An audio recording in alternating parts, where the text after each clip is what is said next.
Hello everyone. Before we get started on this week's episode, just a quick word that YouTube in all its infinite wisdom has decided that some of the Die Party games are now not suitable for advertising. It doesn't mean a whole lot for the content. I'm not going to censor the videos in any way, but if you'd like to lend your support so that Die Party can continue to grow, please check out the Patreon or subscribe on the Twitch channel. Enjoy the episode.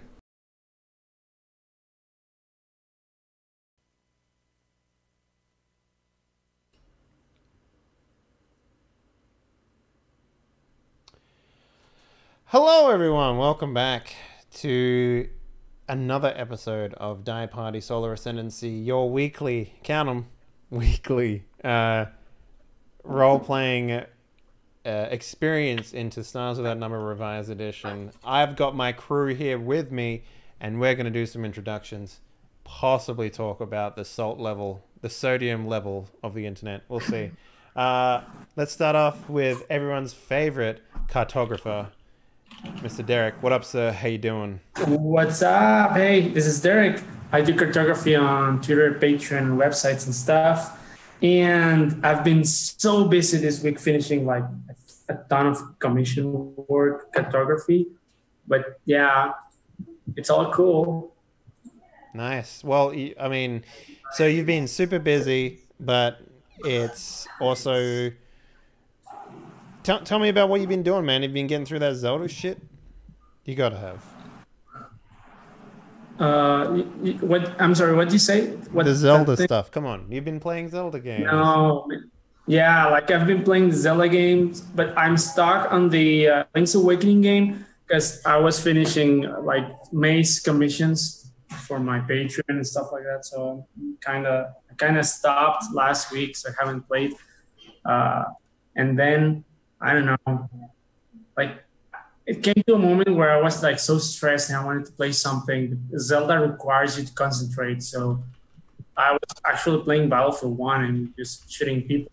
Then I found out like my aim sucks now after not playing shooter games for so long. So I'm just like, and it really stresses me out. Like before, I used to play a lot of Battlefield 4 and then Battlefield 1. There's this big kill to death ratio statistic that you have. And I had something like a 1.5. So I was fairly on Battlefield. But now I'm like dying twice as much as I'm killing guys on the game. Yeah. It's more, so I'm playing more so I get better, but I don't get better. I don't know. And now I'm playing probably not that. So that game, Battlefield 1, is very much focused on actually kills. Where like, the one thing I'm going to say about the new Battlefield 5 coming out, and we were talking about this before the stream, is that one is going to focus a lot more on, like, if you're not very good at shooting, there are things that you can do to support the team, which is something they never really did in Battlefield 1 because, it was mostly just, like, different flavors on the same thing.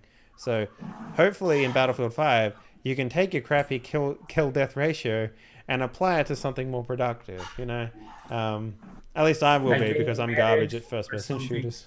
Yeah. And then there's something, like, I don't know how to explain it. Like, because I don't really know what it is, but I really loved how the weapons worked on Battlefield 4. But I don't like with all the attachments and stuff?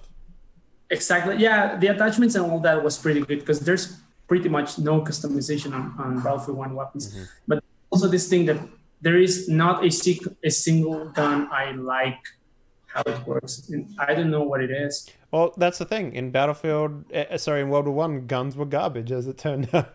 So, like, guns jammed are garbage. So BAR is the fucking sex. That's what I learned. The fucking sex, bro. It's probably that. I don't know. All of them sucks. And I'm that kind of player that loves to play with shotguns. Yeah? There's not a single one I love. Yeah. And video game shotguns are always either hit or miss with me. They're either like, well, shotguns clearly only work when you're close up. It's like, no, are you fucking kidding me? Shotguns are like lethal from like the same range as a pistol. Like yeah. Yeah, and there's more like version. 5 shotguns on Battlefield 4 that I love. They're pretty different guns for different approaches. And then here on Battlefield 1, there's like just two that more or less work. I don't know, man. It's weird. I'm probably gonna re-download Battlefield 4, but I don't know if there's people playing that there's still. tons of people playing Battlefield 4. Like it's still probably like it's probably the most popular game they've ever released. Like yeah, you'll be surprised at how many people are still playing that game. Then I'm probably gonna get that again. Plus, I get Battlefield 1 because it's the new one, yeah. so it's like like riding the hype train or something. I'm probably gonna like downgrade to Battlefield 4. Well, it's not really much of a downgrade because right now they're giving away like all the like 2 DLCs for Battlefield 1 and Battlefield 4 for free in order to hype up people for Battlefield 5. Then they have all that like shit in there where you can get like skins for Battlefield 5 if you do things or whatever, and you know it's weird, yeah. But you know, it is what it is. Yeah. Speaking about Battlefield, let's go on over to the man who literally lives on the battlefield. He's the Sergeant Colonel of the Space Warfare Division. Zippy, what up? Talk to me about being a 3-star lieutenant or colonel. When did I get promoted from janitor to 3-star lieutenant? When everyone else died, okay, soldier. Now put on this fucking coat and get out there. I guess I was field promoted. Got him. Yeah. Hey guys, I'm doing pretty good. I've been slogging through. Actually, it wasn't slogging. I've been enjoying myself. A new patch hit Final Fantasy 14, and after playing .hack, it really wanted me to go back. And I was like, you know what? I really like the story behind Final Fantasy 14, and it's online, so I'm going to be playing the shit out of that. I got my passes for Gen Con, so I get to go over there and enjoy some sweet RPGs and friends. Also, Indianapolis is a really cool city. So, yeah, no, that's just me. Just chilling. Also, really excited for June 7th when Kaladesh, if you guys are into MTG, is hitting Arena, and they have been talking about with this new Battle Bond set, which is specifically for 2-on-2 action, that they might implement that into Arena. So I'm super excited. You read that economy update they did, or they haven't done yet? I don't know. No, I have not. I actually didn't get that email because normally it emails me when they drop shit like that. You should just join their Discord because that's where I got all my news from that. So. Yeah, but then people talk to me. Really? I'm in there. People don't talk to me.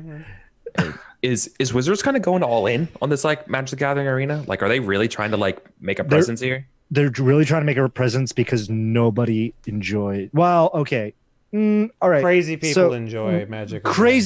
People enjoyed Magic the Gathering online.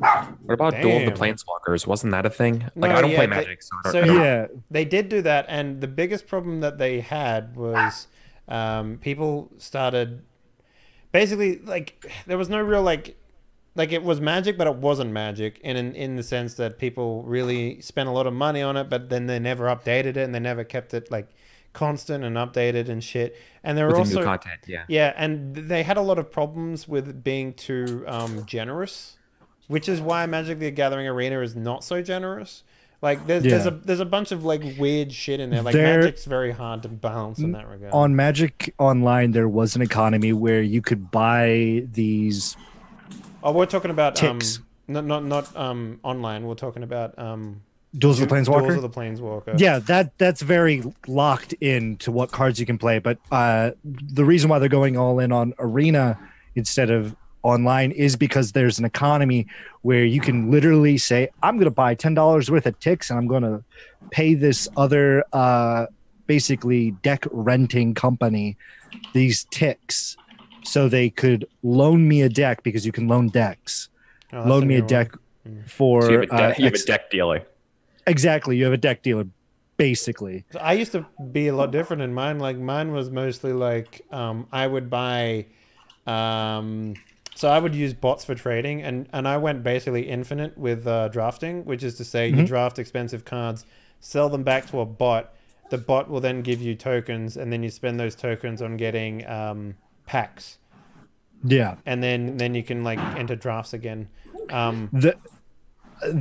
So Arena definitely took the success of Hearthstone being the big one, and the success of Elder Scrolls Legends, and was like, how can we take what people like from that and implement that into Magic?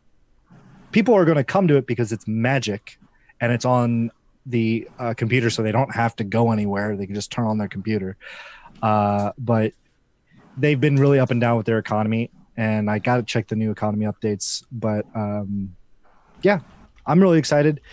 They're adding a lot of cool functions and functionality and like quality of life to it soon. So yeah, no, I'm excited for it as well. I've literally stopped playing that game, mostly because I want them to sort out whatever it is that they're sorting out before I even invest anything in it. Because you do need to, like, I probably will need to invest things in it because I don't play it religiously enough to make any sort of headway on that sort of shit. So it is what it is. But yeah. What else have you been up to, man? Anything cool? Nope. Nope. I'm not cool. Not cool enough. I've literally have just been working on my plan for Gen Con, what I'm going to do, and trying to see like where all the meetups are, who's all going. Because it would be nice to just like sit down at Gen Con and play a game, you know. Zippy. What? I'll be there. Yeah, I'll be there. We should play Fall of Magic in person. It'd be amazing. Yeah. I can get like 4 people right off the bat. Cool. Get people together. Done. It's a date. We're playing. Sweet. Yeah, definitely. We'll work this out later. But yeah, no, yeah. So I want to meet all the people I've been working with in the community over the past like 2 years. And it's like I don't really get to go to conventions. And this one I'm feeling pretty good with my new leg. So nice. I was gonna ask you something, but now I've forgotten. So we'll come back to it in a minute. Kika, hello. Yo. What up? How you do? Tell me about your life. Doing pretty good. I have just my physics final left for this term, and I got 4.0s in both my ethics classes. God damn, Kika, that's amazing. Good for you. Yeah, one of the classes I only attended one session in person. So you're gonna have to. That's ethically the right choice. You're gonna have to elaborate on that for me. Those number scorings are very perfect score. It's S tier. Yeah. Okay. Cool. Yeah. Awesome. Congrats. Yeah. I also I will be on a couple new shows soon. One starting this week on Friday on the Greyhawk channel, where we're running through steading of the Hill Giant Chief and doing a bunch of old first edition Greyhawk models adjusted for 5th edition. Who's DMing that? That would be Grant. Oh, because I was asked to do their Tuesday show on the 12th, which is the Greyhawk against Vecna. That's all I got from it. So this one goes into the Underdark. Sweet. Eventually. Man, I need to fucking meet more people. I had no idea that this guy existed. I'll give him a follow. Yeah, what they do is they take the old Greyhawk campaigns and translate them for D&D 5e. That's what Laugh Love Lindy is doing, the one on Tuesday, and she wants to do. What is the exact name of the module that she said we were doing? We were doing. I'd love to do a Vecna game. Let's see. Oh, she didn't name the thing. It's 2E module. Vecna Lives is what the module is called. Nice. So, yeah. So Vecna's crazy, but yeah, there's a lot of cool people in the game. There's Medic. Laura Linnea. Yeah. She's really. You'll have fun. Nerdarchy Dave and Scarlet Moth. Okay. Yeah, Laura Linnea is really good. She does the Long March. Yeah, I know. Oh, and she does. Is she playing a? No, she's playing a gnome. You just said she's playing a gnome, right? No, a different player is named Nomadic. Oh, no medic. Okay, so Yeah. probably Tia is probably playing a drow. She can't. Because at the time period that we're playing the campaign in, drow aren't known to the surface dwellers. They're still in the Underdark. Oh my goodness. Oh, I got to tune in because watching Tia play something other than I know, right? drow is just so funny. Yeah. I get to be a gray elf. What's it? Okay, I don't remember gray elves. What are they? They're sort of like high elves, but snootier. Okay. All right. Pretty sure there was a wizard in Greyhawk that was well known that was a gray elf. I don't remember which one though. The only elves that like I really look at are the wood elves. Yeah. Not tomorrow, but the next Monday, I will also be on a Shadowrun game. Cool. Which version? The latest version. 5? Edition. 5? Yeah. Yeah, that one will be interesting. What do you think you're gonna do? I've already made my character. It's a Nordic flavored elf illusionist. You got any what do they call it? Allergies or whatever? Yes. What do you have? Yeah. 100% plastic allergy. Okay, that would be ridiculous. You can make do in that game as it turns out, but what do you got? I actually just have a walnut allergy. Oh man. That'll never come up unless someone's like, I'm a walnut elementalist and I shoot walnuts at people. It's like, shit, dude. So I do have as many ranks in gremlins as I can get. Hey, so, look. Like, any electronics I touch just break. Oh yeah, that's fun. Is that that's like a negative D6 in it, right? So you get a D6 and if it rolls a 1, it's like shit breaks like super quick, and then if it's 5 or 6, no, gremlin is only if it rolls a 1. Like there's the other one which is like gremlin just makes it worse. Yeah, the gremlin ones just make it worse. But there's also the one which is like you can gamble and add a 1d6. If a 1 shows up, it's bad, and if a 5 or 6 show up, it's super good. So that one's always fun.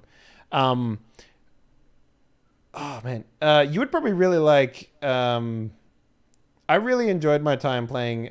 So you say what are you, a squirrel, Eric? Like it means something, but it does, because in Shadowrun, in Seattle, not Seattle, in Denver, which is like 5 countries in one now. You can. There was a when a Halley's Comet came close to the Earth, a lot of people got animal like properties in their person. So like you can have a squirrel mage who uses walnuts as a weapon, and then Kika's character would be fucked. So yeah. That is your nemesis. I just want to have a super intelligent squirrel.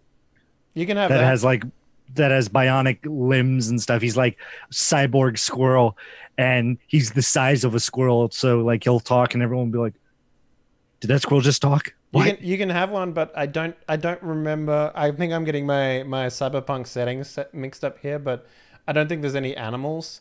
I can't fucking remember, but I know it's either Cyberpunk 2020 or Shadowrun that has no animals, but you can have test tube brain dead animals instead. I forget which one that is. It's one of the two. So have a taste of these nuts. Yeah. In Shadowrun, there's shapeshifters. Oh yeah, no, it must have been Cyberpunk then, because they had all that or the natural energy bear totem shit. Right? Yeah, no. Mm-hmm. Yeah, it's Cyberpunk that has that shit. Yeah. Yes. So you could have like a in Cyberpunk 2020, you can actually like, I'm going to organically grow a squirrel in a test tube, then cut off its legs, put cybernetic arms on it instead, and give it a railgun that comes out of its back. Oh, come on. You know you can't do that because Marvel will sue for IP because of Rocket Raccoon. No, you can totally do that. The last game I had, someone had an augmented fake gorilla that could protrude a sniper rifle railgun out of its back at whim. So it's because Rocket Raccoon, like he's a cybernetic mutant raccoon, but he's not a raccoon. Like he was modeled after a raccoon, but like his physiology is not a raccoon. It's weird. Mm-hmm. Also Alrighty, watching Stream of Many Eyes. Eric. What about Vulgaris. stream? Wait, sorry. I was watching it. Oh, you're talking about a TV show? No, the Dungeons and Dragons stream event this weekend. I was watching that. My favorite thing is because of Dark and Dicey being in that, it means that that is D&D canon due to its relation to Dice Camera Action and Dice Camera Action's relation to Acquisitions Incorporated. So that means that the Disappointment Fizzy Water is D&D canon. I'm sorry, I don't know anything. Oh yeah, because They Chris put Perkins. LaCroix water in Dungeons and Dragons. I don't know what that is. I'm sorry. Oh, LaCroix. It's flavored carbonated water that it says peach, but what they don't tell you, it's the void of peach. Like if peach had void of flavor, you know, and you drink this and your brain's telling you this is supposed to taste like peach. What's going on? And then you're like, this doesn't taste like anything. It's sort of like how if the inverse wavelength of a color is missing from something, you see that color. Mm-hmm. It's like that, but with flavor. You know, you say that, but you know, like the actual syrup they put in like shaved ice, it's all the same flavor. Like it tastes exactly the same. The only difference is the smell, which gives it the taste that you think it has. It's fucking brain shit, man. But LaCroix, it has like, think of your favorite flavor. All right, are you thinking about it? You thinking about your favorite flavor right now, Dave? I have literally no idea what's happening right now. Is what I'm. Are you thinking about your favorite flavor? What is your You're favorite asking flavor the of guy candy? who doesn't have any taste what my favorite fucking flavor is? Come on, son. Like if you had to go and you had to pick up a Jolly Rancher, which is the first Jolly Rancher you would pick up? They all taste the same to me. Okay, Eric, what's your favorite? Okay, the red one. Okay, the watermelon. Okay, picture that, but it has the word watermelon, but nothing else. That is LaCroix. Alex, you always give us the weirdest analogies. No, like it's like watermelon, but it's homeopathic like watermelon. Yeah, it's like there's nothing there. You eat it and you feel like a void has opened up in your stomach where the watermelon flavor should be, but it's not. And only more LaCroix could hopefully fill. But then you start drinking more LaCroix and then you realize it's LaCroix shit. I feel like whenever I talk to Zippy, he has this like area of effect damage mental effect on everyone where like he doesn't take the acid, but everyone around him has, you know, and he's just the proprietor of a bad trip, and we're just taken along with it. Give the man a megaphone, he can make everyone high like that. Seriously. Yo, is that my superpower? Just making everyone high as fuck. We can only hope so. Yeah. I'll just get on a bullhorn. Kika, got anything else you want to cover? I better not. Let's move on. Eric, Fair. hello, man. Hey, What's man. up? What's going on? Talk to me, brother. What's happening? in your Boy, life? like Derek, I've been busy as heck with commissions. Yeah. I do D&D overlays for people. Sweet. So I've been in nose to the grindstone with that stuff. Also, I can't announce where, but I got a job. And it's exciting. That's all I can say right now. You'll know more in a month. NASA? Better. It's better than NASA. So better Is than it NASA. Is it the McDonald's? Russian NASA? That would be worse. Come It's on, here. man. Is it I manager no at Wendy's? more guesses. No more guesses. Mhm. He's the new manager at the best Wendy's ever in Seattle. It's a I Chinese think- sweatshop. A Chinese sweatshop. Yeah. I've invested my own Bitcoin and I have people mining it now. So I'm effectively I have an unlimited amount of money. Oh, you invented the best pyramid scheme in the world. It's called sandwich coins. I'd buy that cryptocurrency as long as it's also edible. So let's see. I've been doing that stuff. I kind of revamped my Patreon a little bit, and I've been writing up all my rewards for that. And then I broke it, so that's cool. And so Patreon's helping me out with that. I broke. You broke your like sub page thing. Yeah, I broke the Discord Patreon relationship thing, and I can't disconnect it from Patreon and like restart it. So that's funny. Oops. Are you tying in all your rewards into your Discord like I am? Right. Yeah. But to do that, you need a Discord to work with it, and it used to work, and then it stopped working, and so I tried to fix it, and I made it worse, which is like Eric's sex tape title. So I tried to fix it, but I made it worse. Yeah. Oh man, gosh. So anyways, that's been my life right now. Except I've also been feeling this void for playing first-person shooters, and I found my itch again in PlanetSide. I just log in for about 30 minutes, hit deploy, and just die 100 times.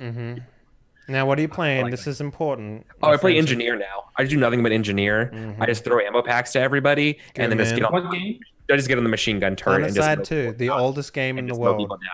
Yeah, it's about 10 years old or so, but like it's as far as like Battlefield scale, like multi type combat, it's still pretty fun, right? It's kind of janky, pay to winny. I used to play that game an awful lot, like an awful lot, back in Australia. Then I moved to America, and I was like, sweet, can I get my stuff moved over to the American server? Turns out you can't, and that's when I stopped playing. Because I mained heavy, and I was like, or whatever the rocket class is. I think it's called heavy. Yeah. Heavy. And I was like, dude, man, I've lost all interest in starting again, because like you get like, it's kind of like Battlefield 4 in that regard, where you like unlock certain, you cert up to like getting unlocks with stuff, and it's like almost impossible to play that game without the certs.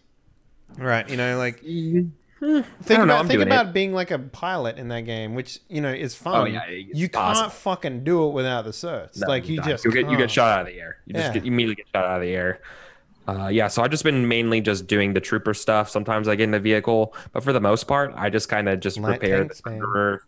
Yeah, I just typically repair the Thunderer, or just get on the guns of it, or just give everybody ammo, repair. Like it's just fun. It's a fun little thing to do when I don't feel like doing it. I need a break from staring at my fucking screens and Photoshop. You know what I mean? I'm sure Derek can understand.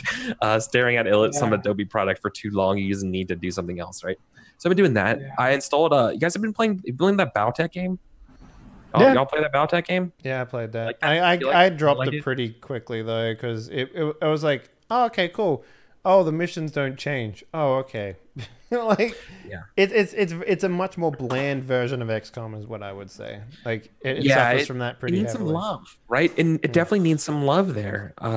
I think that it has the chassis for a really fun experience. Oh yeah, for sure. Like, I love shooting mechs and blowing up their arms and being like, okay, work the body. I'm gonna turn left, eat their missiles, turn right, so my AC-20 is fine. Blast the dude's head off. Like that's super fun.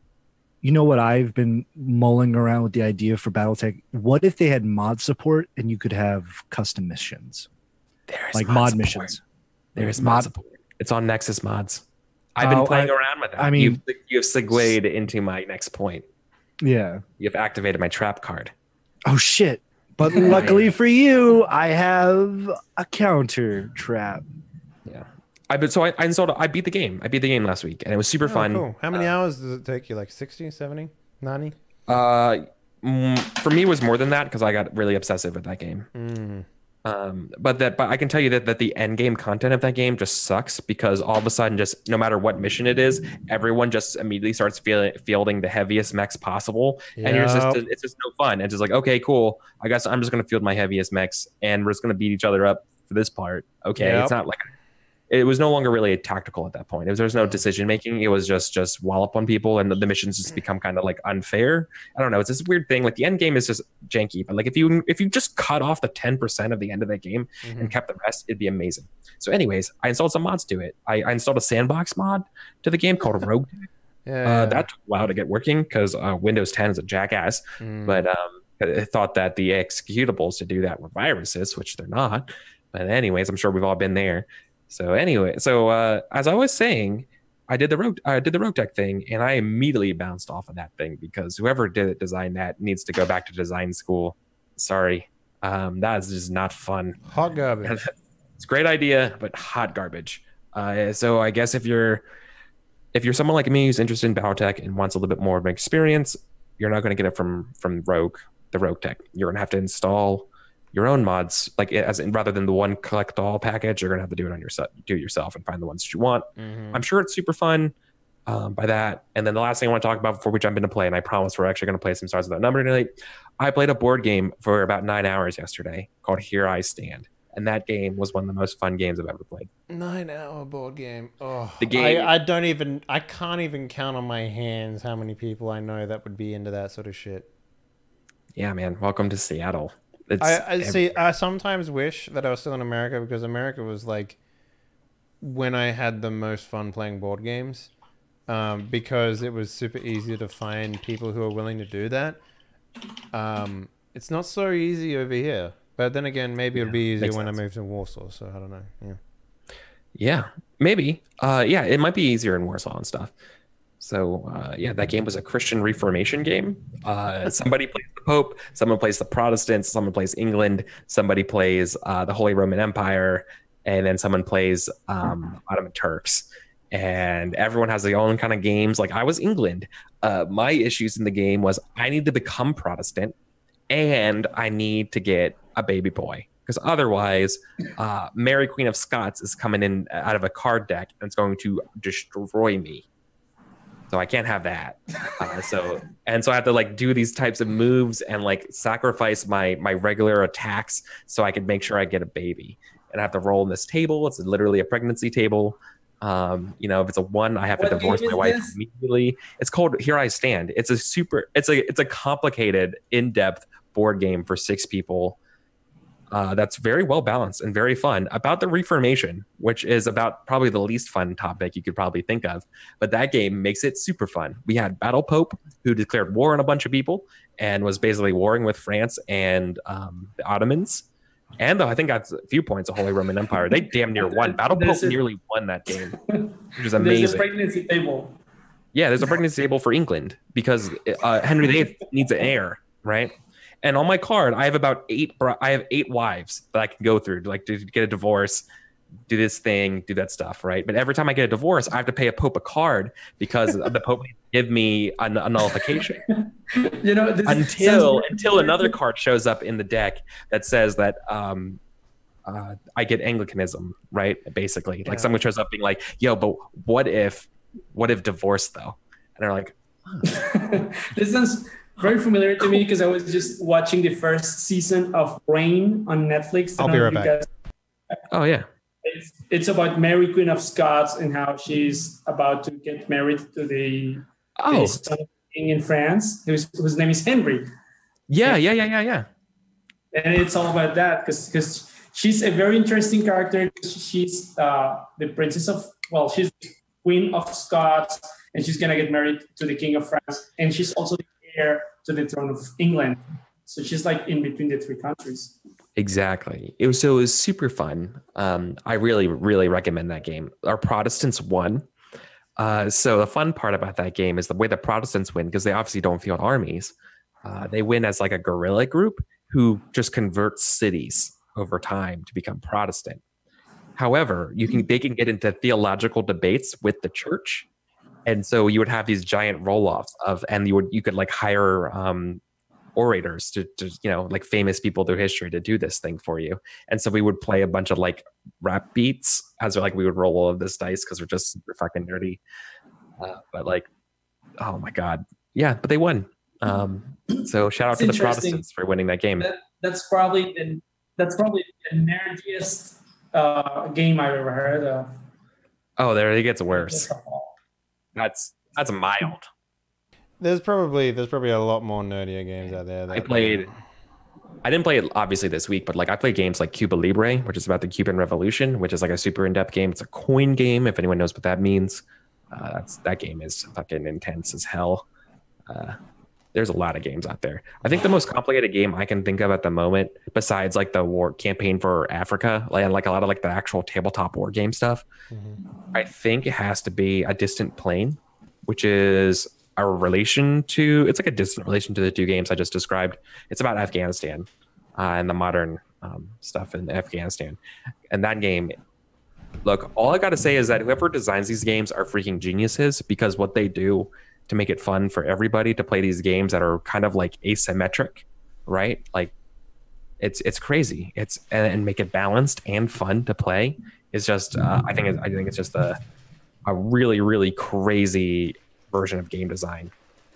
Because making a game fun for one person's insane. Making a game fun for 6 people about the Christian Reformation when you're playing the fucking Protestants, you make that fun. Congratulations. Because like you're going against, I could just play the Ottomans and just build a bunch of pirate ships and burn everything. That sounds fun. That sounds like an easy game, right? And so to make those things balanced and fair and fun, and you do that, wow, hats off to you, designer. So, anyways, that's it. Let's get in this. Let's get into fucking space. Yay! Speaking about space Ottomans. Yeah. So, before we get into it, there was a message from Helix Leviathan, paging all channels. So you guys are currently orbiting kind of Helix HQ right now, and it's Power Rangers. No, it's Solar Subsidiaries. Currency Anomaly 6 has been isolated. Pay flows functioning at full capacity. So nice job, everybody. That is where that sword tech went. Went to solve a little blip in the flow of currency through the system. So nicely done. Sword class subsidiaries, sincerest apologies about low pay rates for missions. Your honored commitments during CA6 is acknowledged. One 25,000 credit endowment for monthly costs has been given as token of continued appreciation and dissuasion to financial manipulations by rival solar entities. Oh, Daddy loves us. Pocket money. So, well, you're not the only sword in the system, but yeah. So it's worth pointing out, all of us leveled up last time we played. So, okay. Alex, you need to do your level up now. Oh boy, you get 3 experience. Here, I'll walk you through it because it's a little different from most games, but you specifically have a very different one because I'm a psychic. You get 3 experience points, and you have to spend one of them on a psychic update. So you only technically get 2 experience points to spend on skills and stuff, and the third one has to be spent on a psychic thing. So before we let's see here. Hang on. Where is advancement in the book? That's what I'll walk everyone through it, and then I'll give the thingy. I'm trying to find it. Where is it?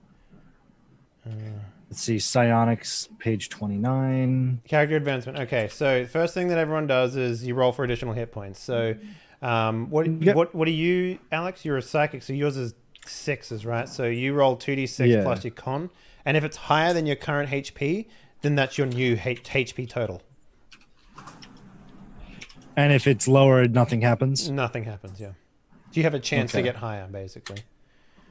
Hold on, let me roll all the way down. Oof, that's rough. Oof. Actually, that isn't rough. That's better. My hit points goes up by 1. Sweet. What up? Yeah, I rolled mine last time. I got a fucking 10, so I'm good. I think Derek, you need to do that too, right? Yeah, I haven't done that. I'm sorry. What do I have to roll? What are you? You're different from me because I'm a fighter. You're a fighter, so yours would be 2d8. All right. And with so 2d8. Yeah. 2d8 straight. With your con bonus. My con bonus. It's 0. Yeah. Okay. So 2d8 straight. Hey, that's 13. 30. That's pretty fucking chunk. Okay. All right. I know what advancement for telekinesis all right, so let's just go through all this stuff. So, improve attack bonus. Everyone aside from warriors gets their attack bonus. So it's half your level, rounded down, I believe. So if you're level 2, your attack bonus is 1. If you're level 3, your attack bonus is still 1. And if you're level 4, it'll be 2. if that makes sense. Warriors get their level as their attack bonus. So your attack bonus will be 2 now, Derek. Okay. Okay, my attack bonus is 1. Okay, cool. I have a different HP for my character than for my ancillary host. Your hosts don't upgrade. Like, you need to spend money to upgrade your. You need to upgrade your host with money, basically. Your character is different though. So all right, now everyone improves your saving throws. So the way that this works is on your sheet there is a level up the very top next to your name. Just make sure that's level 2, and it'll automatically update your saving throws. Okay. Yep. So make sure you do that. Where is that? Next to your name's slot. On your sheet. Yeah. Level. Okay. Now everyone gets 3 skill points. Alex, you get 2. And you get 2, Derek. Myself and Kika, we got 4 because we are experts. So why do I get 2? You get 3. Oh, I get 3. Everyone gets 3, except the psychic needs to spend one of those on his psychic prowess, basically. Yeah, so I'll just put that there. So the way that this works is you can spend it in a couple of ways. The first is you can improve skill points, which is to say if it's a level 0, it'll cost you 1 skill point. If you're going from 0 to 1, you need to buy them sequentially, by the way. So right now you can only take a thing to level 1. You can't go higher because at level 3, that's when we unlock level 2 stuff. So to go from level negative max level 1. Yeah, max is a level 1 for any skill. You can't go higher. Okay, done. So the cost is to go from level -1 to 0 costs 1 skill point. To go from level 0 to level 1 costs you 2 skill points. And you can pick any skill that you want. On top of that, on top of that, so for 1 it costs 2. Yes, to go from level 0 to level 1 it costs you 2 skill points. All right, done. All right. The next thing you can do is you can either spend those skill points that you on skills, or you can purchase new attributes. So the first time you purchase an attribute, it'll cost you 1 skill point. So you can if you have an attribute sitting at like 13, and you can spend 1 on it to make it go to 14, which will give you a +1 on all those skills that use that attribute. So I would recommend doing that. And you modify the bonus modifier in that, because the second time that you purchase an attribute, it'll cost you 2 skill points. So for example, you can spend, Derek, if you wanted to, you can spend all 3 of your skill points on getting 2 +1s to your attributes. I'm sorry, how does that work? To spend 3? So the first one is cost 1 and the second one costs 2? Yeah, so it's a total of how many times you've upgraded your attributes, right? And you can upgrade a total of 5 times over the course of your character's life. So. Okay. Yep. So you can either buy skill points or improve your attributes, or you can do a little of both. Now the last thing that you get is you get a free foci. Which is to say you get a free like special ability or whatever it is that you want. So you can pick any one of those. As long as you can justify your character having it, you can have it, essentially. I guess Eric has to approve it as well. Kika, what did you pick for that? Okay. Yours? How much does that cost? It doesn't cost you anything, you just get a free one. So you get a free foci at level 2, 5, 7, and 10. All right, let me look at the foci right quick. So what did you pick, Kika? I had to forget. Shocking Assault. What's that do? Being punch or stab is a bonus skill. The shock damage of your weapon treats all targets as if they were AC 10, assuming your weapon is capable of harming the target in the first place. So basically, Kika, last time, before having this, would have to, like the shocking, her weapon has an AC that it matches, and if their AC is lower than that, even if she misses, she still does damage to them. Now, every single person is going to have AC 10 when it comes to taking shock damage. So she can just walk into a group and melee and miss and hit everyone around her, basically. So it's good. Oh, no, only the target, right? So there's another one for multiple stuff. Yeah, I didn't take that one. Yeah, I picked, for mine, Close Combatant.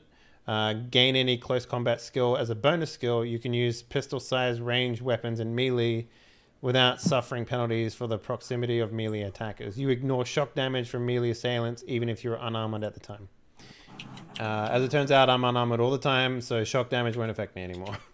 And I can use my pistol in melee, so that's what that does. Okay, so I get 1 free foci? Yes, you get 1 free foci. Okay, so if I take... How do you unlock level 2 for foci? You just purchase the same foci the second time. Yep. Okay, so since I wasn't able to get... Because I'm an alien race, I had to take psychic aptitude as my first level foci. And I'm taking psychic training as my second one. Mm-hmm. So will that come in as level 1 or level 2? Comes into level 1. Okay, so the first time you say I'm taking... it's kind of like, purchasing feats in D&D. You can take them multiple times. Remember the alien one? Yeah. Is like a separate list. Yeah. And the foci that you're purchasing now is from the standard list. Yeah. So if you purchase this foci now, it'll come into level 1, and then at level 5, you can put another point into it, essentially, to make it level 2. Okay, that's fine. I'm just... what does that do? Psychic training. You have had special training in a particular psychic discipline. Mm-hmm. You must be a psychic or have taken the partial psychic class option as an adventurer or pick this focus. Pick this focus. In the latter case, you can only take training in this discipline you initially chose from the partial psychic. As with most foci, this foci can be taken only once. Okay. Level 1, gain any psychic skill as a bonus. If this improves it to level 1 proficiency, choose a free level 1 technique from that discipline. Your maximum effort is also increased by 1. So yeah, I believe that each of your types of psychic powers have levels attached to them, right? Yes. Much like current skills. So yeah. So my current psychic skill is -1 for biopsionics. So everything but telekinesis, which is at 1, is -1. Yep. So if I wanted to put another point into telekinesis, is from what that wording of that book, can I do that? It depends. Like I'll check for you a bit, but I think that it's tied to your current PC level as to how high you can make them. Okay, because it just says gain any psychic skill as a bonus. So your partial training that you had, or aptitude, whatever it is, how did you get 2 points into that? Because you got 2 from having it, and you put 2 of them into the same skill? Is that what you're saying? Yeah, we did the advancement when we were doing the character creation, and I dumped it all into telekinesis to get it to 1. Yep. Okay, so I believe it's limited. Hang on, I can check. Actually, I can check. Sorry, 1 second. Okay. I have questions. Oh, one second. Let me just find this question. But yeah, actually, you know what? Go ahead, ask the question. Yeah, I rolled 13 for my hit points, but it also says here that because I'm a warrior, I get 2 extra hit points on top of that. Is that correct? It says here on my description. Sounds right. Yeah. Okay, so I have. That's just for the sheep or for my quantum core. I don't know what, because my host still has 5 hit points. And then I'm not sure whether to take Starfarer for foci, which makes a lot of sense, or Hacker, or maybe Gunslinger. I'm not sure. They're all good. When a psychic gains a new level in a psychic skill, they can immediately pick a technique from that discipline of equal or lesser level. Okay. Psychics can also spend their skill points to master additional psychic techniques at the cost of their education is equal to the minimum level in the skill requirement. Thus, to master bionics technique, Metamorph would cost 3 points because Metamorph requires -3 skill to learn. Psychic's minimum effort is equal to 1. Oh, so they still have mastering in this game? That's cool. Oh yeah, the core technique. No, you can you can. So the mastering in the old one was you can make your threshold lower but you don't have to spend points in the scene to activate it. I don't know if that's the same here in this one. I haven't read too much about it. Do you know much about that, Eric, at all? Or? Not exactly. No, I think you just would get the 2 because I'm pretty sure warriors do get extra HP in general. So I would imagine it just goes on top of your die roll. Let me check real quick. Look, I'm just gonna hold it that way. I don't want to waste any more time on it. Warriors and adventures with the partial warrior clay source to get further 2 hit points each time they advance a level. Thus, the 3rd level warrior would roll 2d6 plus 6. So that means mine would be higher too, by the sounds of things. So when do I just learn new psychic techniques so we can just go jump through this? I'll read while Eric does his thing, and I'll find out. Okay. Are you looking for when you earn psychic techniques? No. Yeah. You can pick as long. So when you get a new level, you can pick a free one. Basically, is how that works. Okay, and I'll just do that one for the level, and then when we figure out what psychic training gives me, we'll add that to that. So, all right, I'm taking thermokinesis. I can now melt things or freeze things. Psychics are stupid in this game. Anyway, yeah. So you're taking psychic training, right? Yep. You already have it at level 1, right? No. He had it. I had psychic aptitude because of me being an alien race. Yeah. So now it comes in at level 1 because I'm now getting the 1 for leveling up. And so you're coming in with level 1 psychic training. Yes. Okay, so you have training as a psychic discipline. You must be a psychic. Yeah. Cool. Yeah. Level 1 gain any psychic skill as a bonus. Yep. Period. If this improves it to level 1 proficiency, which you have from telekinesis 0 to 1, correct? Well, my telekinesis would go from 1 to 2 if I'm getting a no. Telekinesis starts at -1. Starts at -1, and then I dumped 2 skill points into it to bring it up. So to go from -1 to 1, it costs 1 point. To go from 0 to 2 costs 2 points. So it would have cost you 3 points to go from level -1 to level 1. Okay. Well, in character creation is different. That because I can't remember. Okay. Well, in character creation is different because you get points and it just levels up, right? You don't need to spend it it costs whatever, but it maxes out at level 1. So I'm trying to find right now if there's like a level cap. Oh, there is. Okay. So to go from level to level 1, you're blocked. In order to get a level 2, you need to be minimum character level 3. Okay. Yeah. So that makes sense. I was going to say that's the next thing. Yeah. So thanks for doing that, Henley, for me. We'll just go for teleportation from level -1 to level 0. Boom. Done. Yep. Because the next one would cost you to go from level 0 to level 1 cost you 2 because we're outside character creation. So. Right. Cool. So, and just in general, guys, when you're doing character level up stuff, like it should kind of make sense. It's not like out of the blue you get this thing. But you learning teleportation makes a fuck ton of sense considering what happened in our events that we've played so far. Being like, I'm not doing this again. Fucking running around. Remember like getting stuck on the lift, barely making the jumps, like that kind of thing. Being like, no, not anymore. Yep.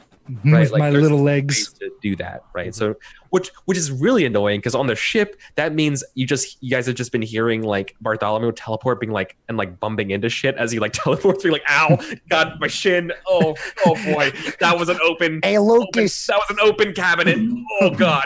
Lucas, can you open up this access panel? Yeah, I'm stuck in a closet. Yeah, you're stuck behind secure door. You know what's also really frustrating about the foci in this game? There's not a lot of like charisma-based ones. There's a lot of combat ones. There's not a lot of talking ones. There's 2. And like it connects one's super good. So which one? Oh, no, I don't know. Connect. Just one quick question. Having an I know a guy is super cool. Maybe that's just that assumes a lot about my character though. So do I get the level 0 core technique for teleportation? Yes. Okay, you always cool. get the core, but you won't get a technique until you hit level 1. Makes more sense. Yeah. So all right, cool. Yeah. All right. All this stuff is kind of like maybe I should do it. I kind of don't want to because it'd be a lot of work. But you could easily make a stars without number skill tree kind of looking system, and just you can kind of just see how everything. You could, yeah. You very easily just could. as a visual aid, right? Yeah, well, I mean, more for psychics than anything. I think would probably be like. Yeah, it's the deepest one. The rest of it's just fine. The idea is that your characters get wider instead of deeper, except for psychics. But good work, everybody. Okay, characters done. Cool. We have leveled up, and I'm fighting. I'm not going to sneeze again because I'm not a psychic, but I do have a little bit of force of will, and by saying that, I am guaranteeing myself to not sneeze. We have some missions to choose from today. So it's been a month since, at the end of the last time we played, I said it was about a month since we started. Because of that, we have monthly dues. And what has happened so far is, one, we have chosen on the first episode to forgo our tune-up. So now we are entering a time of maintenance. I think Derek has crunched the numbers and tells you this, but every 6 months in a ship, you have to pay 5% of your ship's value when it's sold in upkeep and maintenance. The idea here is that's what makes your just keeps your ship healthy. You guys have not done that, and because of that, and it's a new month. As you pay for it now, it's somewhere around like almost 300K, like 250, 300K. Yeah, it's 298K. Yeah. And so if just that's every 6 months, and the monthly would be 49.6K. All right. So just out of curiosity, we're starting a new month. But we got paid an extra 225,000, right? Yeah. You got 225,000, and you also got 8,000. So I'm not sure how the incoming funds work. And then you also got So you have 225,000 for selling the sword access stuff to Helix. Right. Yeah, I've already added all that up, but the 25,000 is different. So 8,000 from that, and then 25,000 credits. Yeah, so we have a total right now, before the 25,000. No, we have a total of $330,000. Yeah. Right. And so here's I haven't described the penalties if you don't pay it. If you don't pay the upkeep, your ship just takes a -1 to your normal, the rolls that you would think they would, right? If this goes on for a year, then it gets worse, right? Wait, but the first penalty only applies after 6 months, no? Right, and that's where we're at right now. The reason why we're at 6 months in play was that getting the extra die. Remember, I at the very beginning of the session, at the very start of the game, this was devilish as fuck as me. But I said, if you want to forego your regular routine, you could take an additional die on this roll. And you guys. So we've got a stat sheet here where we keep track of the numbers and stuff like that. And it's not like the incoming fund section, Eric, isn't additive at all. So you can't just no. Well, that's shitty. Okay. Yeah, well, I found that one online, so like I can make it additive if we want to. Yeah. So are we paying for maintenance? Is that what's happening right now? It's an option for you guys. Here's what also you need to realize is that of your total 330K, that's also part of your all salary right now too, right? Like you guys are getting a portion of that as well. So balancing how much money you want to get here is great, because then I'm going to talk to you about missions, and then also give you the stipulation that these are not just the other missions, just the missions. And I'll explain that when we get there. But we should probably. I don't know. Yeah, we can talk about this maybe later, because like working out how much salary each person has is kind of like, it's weird, because on one hand, the ship's total treasury is like technically everyone's spending money. I don't think anyone will have a problem with like people taking money from that stipend and spending it on things that their character might need. But then again, having an income, like a personal like buffer or whatever, would also mean that you could spend stuff on stupid shit that your character wanted. Yeah, right. Like, so you get paid $5,000 a month or something like that. Period. Yeah, like I'm okay with that. Like, because a lot of like the problem with like where we are right now and starting where we are right now, we have an armory, we have all that stuff. Ammunition isn't a thing. Yeah. Health isn't really a thing. We're not paying for that stuff. We are paying for maintenance and life support, but that's just how it goes in this game. So I don't think anyone, like, I don't see myself having a personal need for currency outside of, you know, being able to wire someone money to shut up or to talk or whatever, you know, like, so bribe money is probably the only thing that I could see being a thing here. So yeah, it's definitely true. Anyway. Bribe money, I mean, retirement money. If you ever want to do get out you of the really game. retire if you live forever? Yeah, that's a good question. So are we paying for maintenance? Is that what we're doing? Yeah. How much was that? so. 65,000. Yeah, we might as well, because if we don't, our thing's gonna explode. All right, that's 65,000. Yeah. Mm-hmm. It won't explode. You just get a -1 to your rolls. Okay. Which could lead to an explosion. Yeah. Yeah. So so the when you add maintenance to the funds, it takes away from the total you have next month. Which is fine. But there's also no space to just be like, we made 35,000 this month or whatever, and it adds on, right? That's the thing that it's missing. If that makes any sense. Like, there's no, like, space which adds onto the total by chance. So you could probably add one in there, but, like, I don't know. Anyway, sorry. Go ahead. Okay. So, anyways, here's everyone's missions for this month. Some of the missions have been updated from the last time we spoke. Things have happened. Either other swords or other groups have taken care of them, because you are the only ones on this job board, right? There are other people doing missions for other people as well. Obviously, swords get precedent on missions, but there's always independent contractors looking to make a buck. So, I got a new pet. I got the little Wallalyptus. Oh, that's gonna be great. So here are our missions. The new system, tritium mining conglomerate. You have found that request for previously they uncovered a sword class contagion field around an asteroid, and they've been requesting solar assistance. That's over there. They have withdrawn their request from that. You've heard rumors around that it's too dangerous.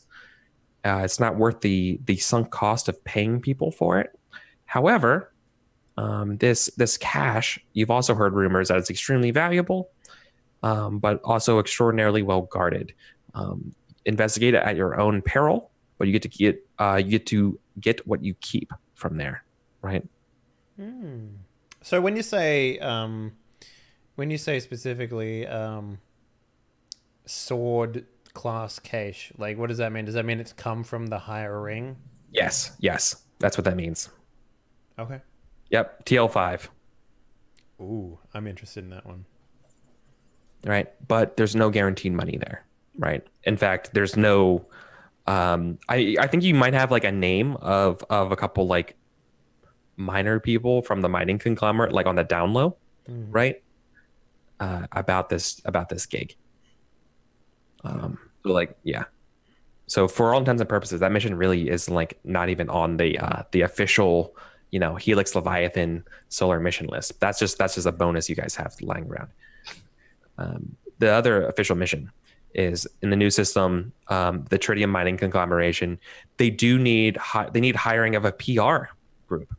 They need delicate PR assistance along the lines for miners corporations relations. That sounds like a lot of stupid minor fun. PR, and they pan over to a human, an android, a bug doctor, and a goblin that looks like a frog, and he's just sitting there licking his eyeball. Yeah, it's like, yep, delicate PR. Let's do this. That's a good chunk of change, though. Yeah, for 110,000 credits, if you can, but they don't really tell you what the job is. More information upon meeting. Yeah. So if you want to fly out there, and if it's not worth it, you might be out time and stuff, right? Mission 3. This is the meta system. This is pretty close to you. You are just there, right, Polye? There's been attack during Unison Call. Hundreds are harmed in the capital uprising. Sword entity Xi'an's flying fortress has been taken hostage by a faction, by this rebel faction. Rescue this entity from pirates. 150,000 credits. That one sounds fun too. I'm not gonna lie, they all sound fun. Yeah. So previously, Sword entity Xi'an Flying Fortress was requesting assistance to go to pilgrimage deploy. They wanted to see this install. Wait, is this the same planet that we were on last time? Yep. Yeah. Yeah, with the guns and everything. Yeah. Interesting. Yeah. It's less interesting to me now to go back there because they were so mean to us. Yeah. Yep. Yeah. It's good pay. Mission 4.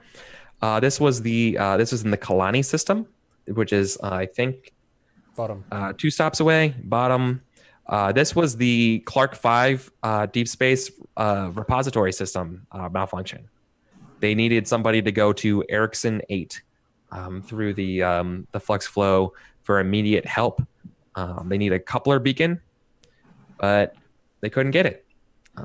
Now the Kalani systems, power systems are gone. They have gone dark. Auxiliary power still continues to function. However, it's also not too great over there. I have a question, Eric. Mm-hmm. Are these the other games missions that we didn't choose that now have escalated? Yeah, they've escalated or changed. Yeah, sometimes people do missions. Sometimes they have changed. Yeah. Oh, that's weird. I'm sorry. I missed copying and pasting something here. There was a psionic disturbance around the Clark 5 repository as the auxiliary functions turned on, knocking out sensors. They need you to, you're getting paid 70,000 credits to go reconnoiter what's going on and deliver a report. Okay. And then the last mission is the same one as last week's there in the Polytie system. Mm-hmm. Recent information has come from the wardens of Peneduolo. Escort an inmate brigade to the gas giant mine Nima. This is an in-system transport mission. However, they say more information upon meeting. This is a $200,000 credit mission. All right. I'm interested. Mission 1. Benny comes in with his little PDA. I'm interested in mission 3, but also mission 5 because it sounds harmless, but they're offering the biggest rewards. There's probably something really big going on there. Mm-hmm. Okay. Kika, Alex, where do you line? He's Benny comes in with his PDA with the message about the stored tech. We need to go. We need to go. Sword tech. DD. So, mission 1? Yeah. He just like pops right in front of you after learning teleport. He gets like 10 meters away from you and jumps right to you. I believe teleport costs... Doesn't that cost actual stuff every time you do it? It says level 0 teleportation. The psychic can teleport up to 10 meters. But it costs you a PowerPoint, right? Commit effort for the scene, and then the scene will switch, and I'll get it back.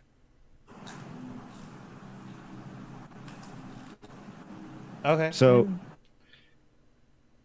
it's just for flavor, anyways. Mm-hmm, mm-hmm. I'm interested in either 1 or 5 is fine with me.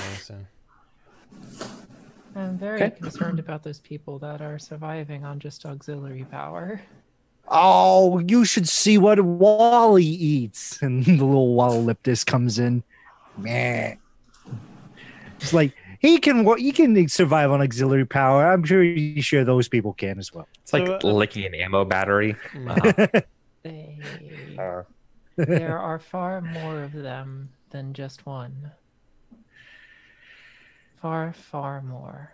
Well, let's see. Auxiliary power. He's Kalani. Hey, look, we could hit up the first one and then go straight over.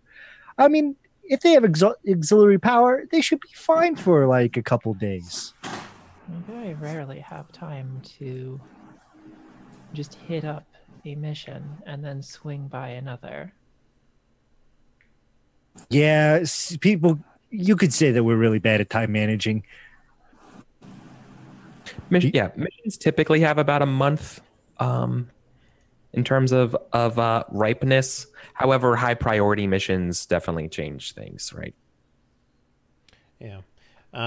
So we're taking a vote. We got 2 for mission 1. We've got 1 for mission. What was yours, Kika? 3 or 4? Yeah, 4. Yeah. And we've got 1 for mission 5. So, are we cool just doing votes? Is that how we want to do this, or like, what's the deal there? Probably. Okay. Eric, I guess we'll take mission 1, if that's the case. Okay, cool. So then you guys are going to be flying for a while. I love the idea, by the way, that in order to pick missions, we have like a hat, and we write like which one we want to do on the hat, and we fold it up and put it in the hat, and then we get Derek's character to shake it, whatever body he's in, because he can shake it like real good, you know, and then he will pull them out and count them. And if we need to like rule out a discrepancy, we take Dee Dee, who is a dodecahedron, we roll her, and she pops up a number. Oh, I wanted to bring up, I almost forgot. These are not the only missions in the sector, right? I assume that we can find missions ourselves, right, from people and stuff? Yes. Yeah. These are missions that are... So think of it this way. These missions are insured by Helix Leviathan themselves. These missions, clients sign into basically Helix Leviathan saying, like Craigslist, like formally, you know, like they're an entity, like I'm paying this amount of money, here's deposit into an account, it will be paid upon delivery, like guaranteed money, right? But aside you also have a rating. One. Yeah, you have a rating where that one was well, they broke that and things happened. Yeah, it's not always guaranteed, turns out, but if you do it off the mission, off grid, there might be lucrative, but you might get screwed over. You might be helping something you didn't mean to. There's plenty of things that can go wrong. Also, you have a rating system if you do missions on this thing, right? So like you should get it done, because if you're a sword and you have a reputation of not getting things done, that doesn't look good. And good luck. People are going to want to renegotiate with you if you're not that great, right?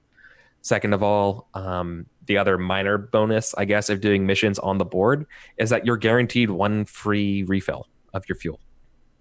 That's okay. That's a guarantee thing. So it's 500. It doesn't mean anything, but it's also nice. They pay you for your fuel. Yeah. I don't know. It's an ancient tradition that maybe has just kind of stuck around. That client pays for fuel. Oh yeah, we used to do that on Earth as well. It was paper gas. Basically, you just pay for the gas of your friend's ship, you know, like, right. If your friend helps you move, you pay for gas and pizza. Yeah. I remember hearing about that when we was working on Mars. Yeah, that was weird. Nah, you make the other person pay. It's their car. Wow. So the guy helps you lift a couch and you don't even pay for gas. Unbelievable. No, I helped them lift the couch. Unbelievable. Look, I don't know if we can be friends anymore, Benny. I really don't think we can be friends anymore. You know what? If that's the case, then I am keeping the Sinead O'Connor CD I found in your little lunchbox thing. No, you give that back to me. No, I cannot stop listening to Nothing Compares to You. If there's something about it, something referred to somebody who wrote it was a simple... about not lifting the couch. All right, I'll lift the couch and I guess give you money for the gas. Yeah. All right, we're friends again. That was easy. All right. Hey, Lucas. Logan. What's this CD? Who sings this? And he holds up a CD of the Prince symbol. What does this symbol mean? Oh, that's we had royalty basically make their own music. He was the royalty of purple, and basically actually awesome. He would make music about endowment and sexual intercourse. It was actually pretty cool. The best planet ruler we ever had. This is, you know what? I'm keeping this as well. I'm keeping Sinead O'Connor, ABBA, and this symbol. Okay.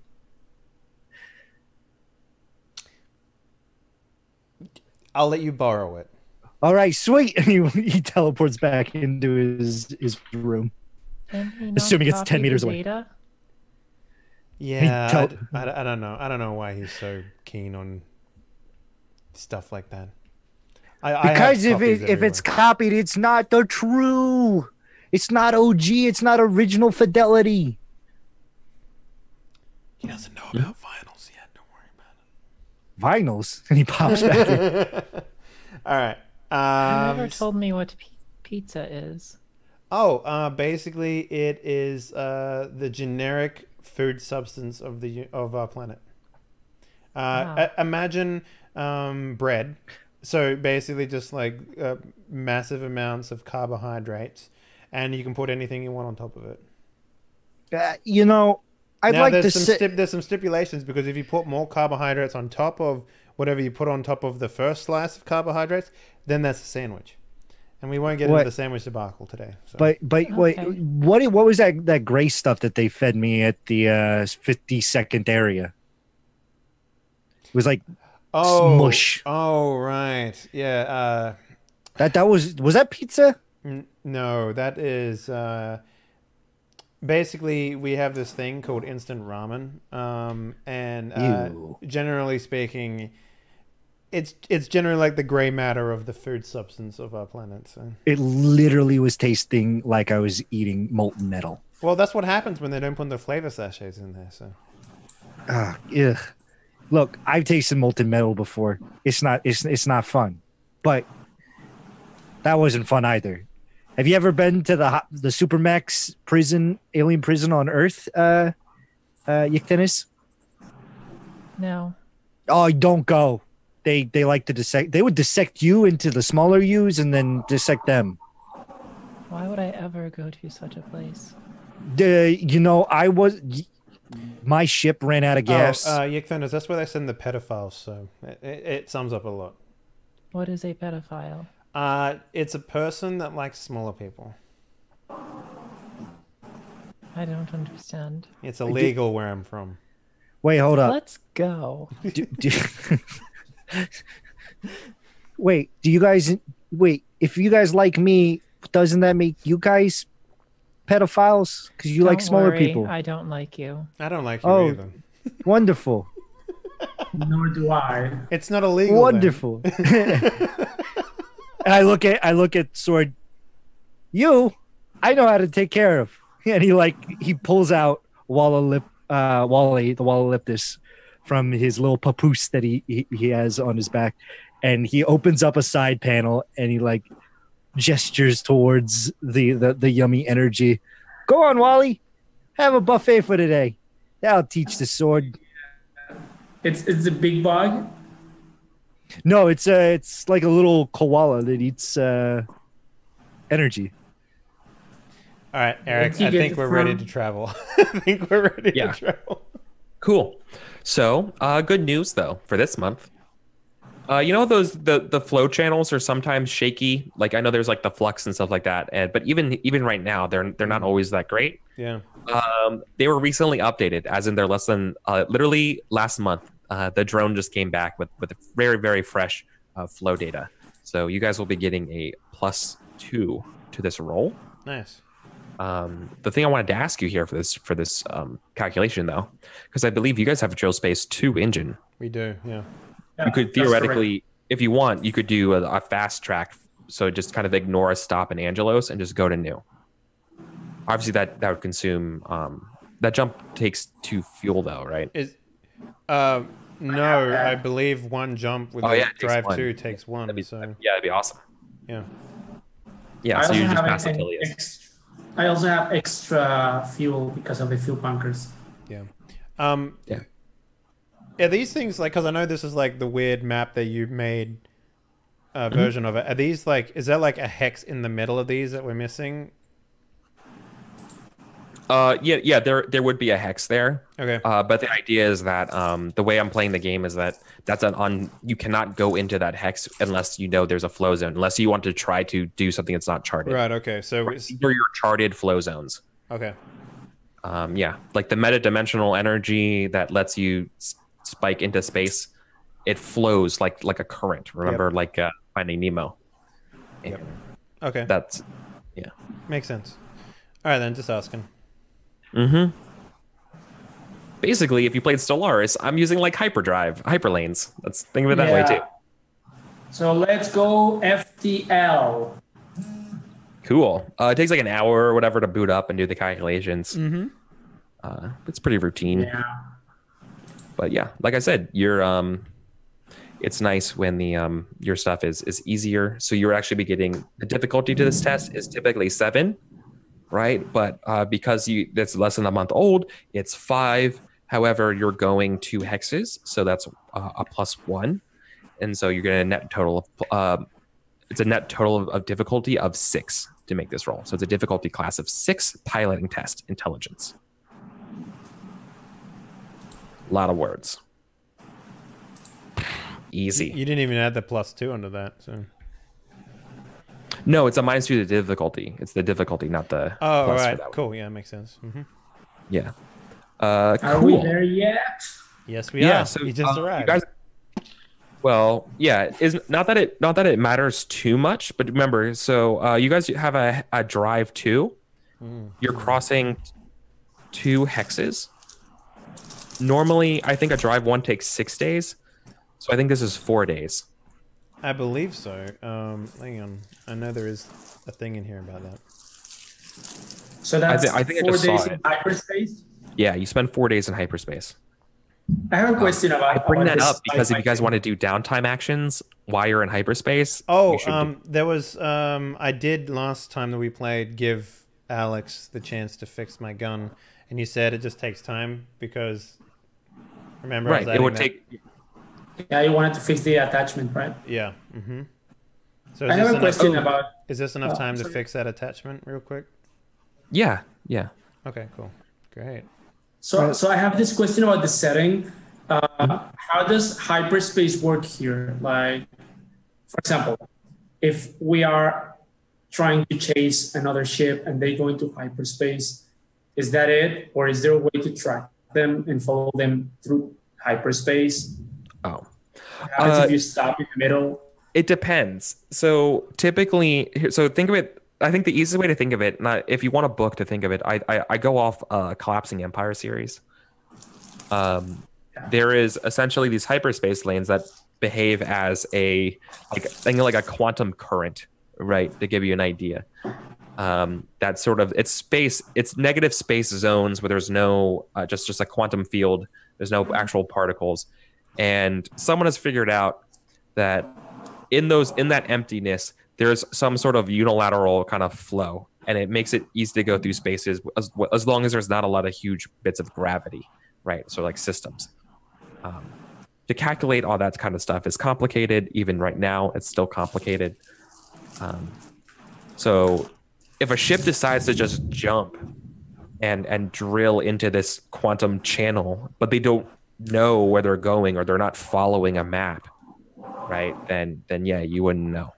Yeah, so in the original game, basically, you can jump to any hex you bloody well wanted to without any sort of repercussions outside of it being more difficult for stuff that you've never done before. So if you were in combat, you could jump out and they wouldn't have any... They would have an idea of basically where you would go. There's also a thing in this game for like multi-hex sensors, which are really, really expensive, but you can essentially like... do some surveillance on a hex before you jump into it. But outside of that, there's no real way of tracking which way the people go. It's not like they leave like a hole that you follow or something like that. Yeah, exactly. There's nothing like that. So, I mean, no. So the best guess you could be is like, I know this ship is delivering guns to Poye, and they just jumped, and you're in Uno. So it's like they probably jumped down. They probably followed the lane south. Mm-hmm.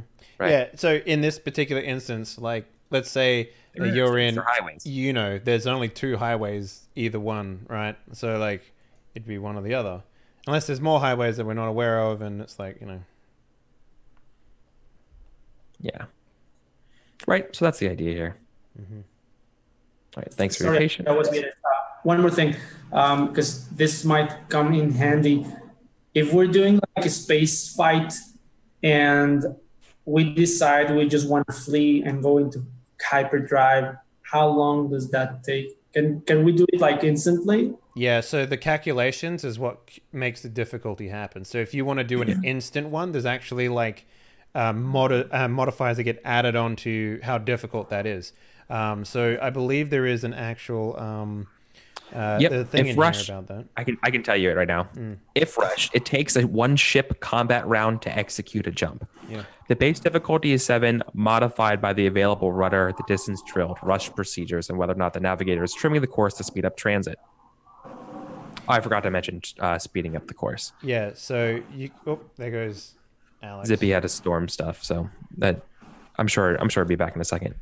But yeah, so Derek, so the idea here is you would be rushing the drill, right? So it would be a difficulty in combat to like literally jump out of sector in combat. It would be probably a difficulty class 9.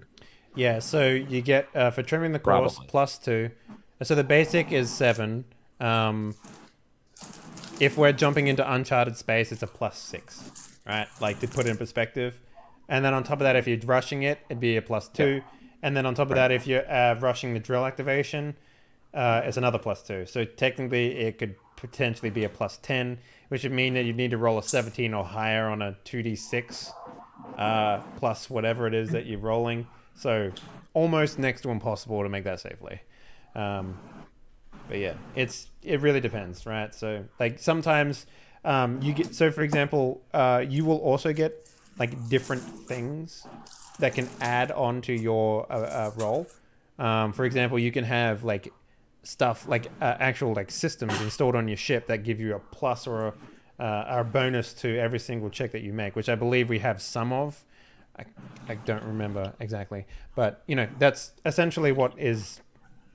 Like there are modifiers that go into that. So really, if you're always doing it safely, there's no chance of you failing, unless something like a catastrophe happens, right? Like which is possible. So yeah, that's the idea.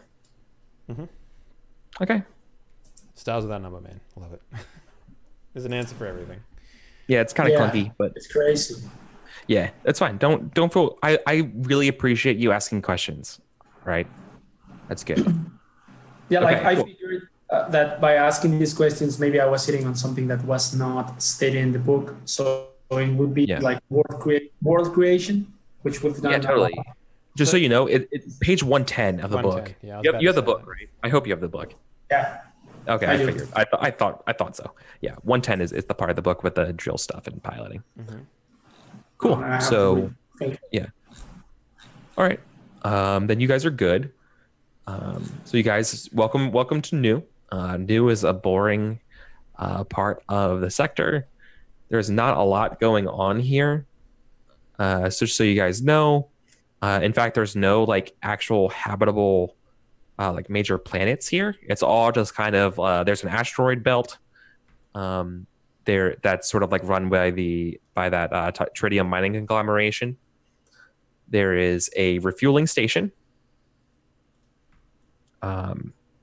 That's sort of ended up becoming the de facto kind of space city here, right? It's kind of just like a mega solar, a mega space station. It used to be a refueling station, and then someone found a deep space station like floating out in the middle of nowhere, and they kind of like tugged it over to the refueling station, and they kind of like lashed and fused them together, and they kind of like built a ship a space out of these two things together.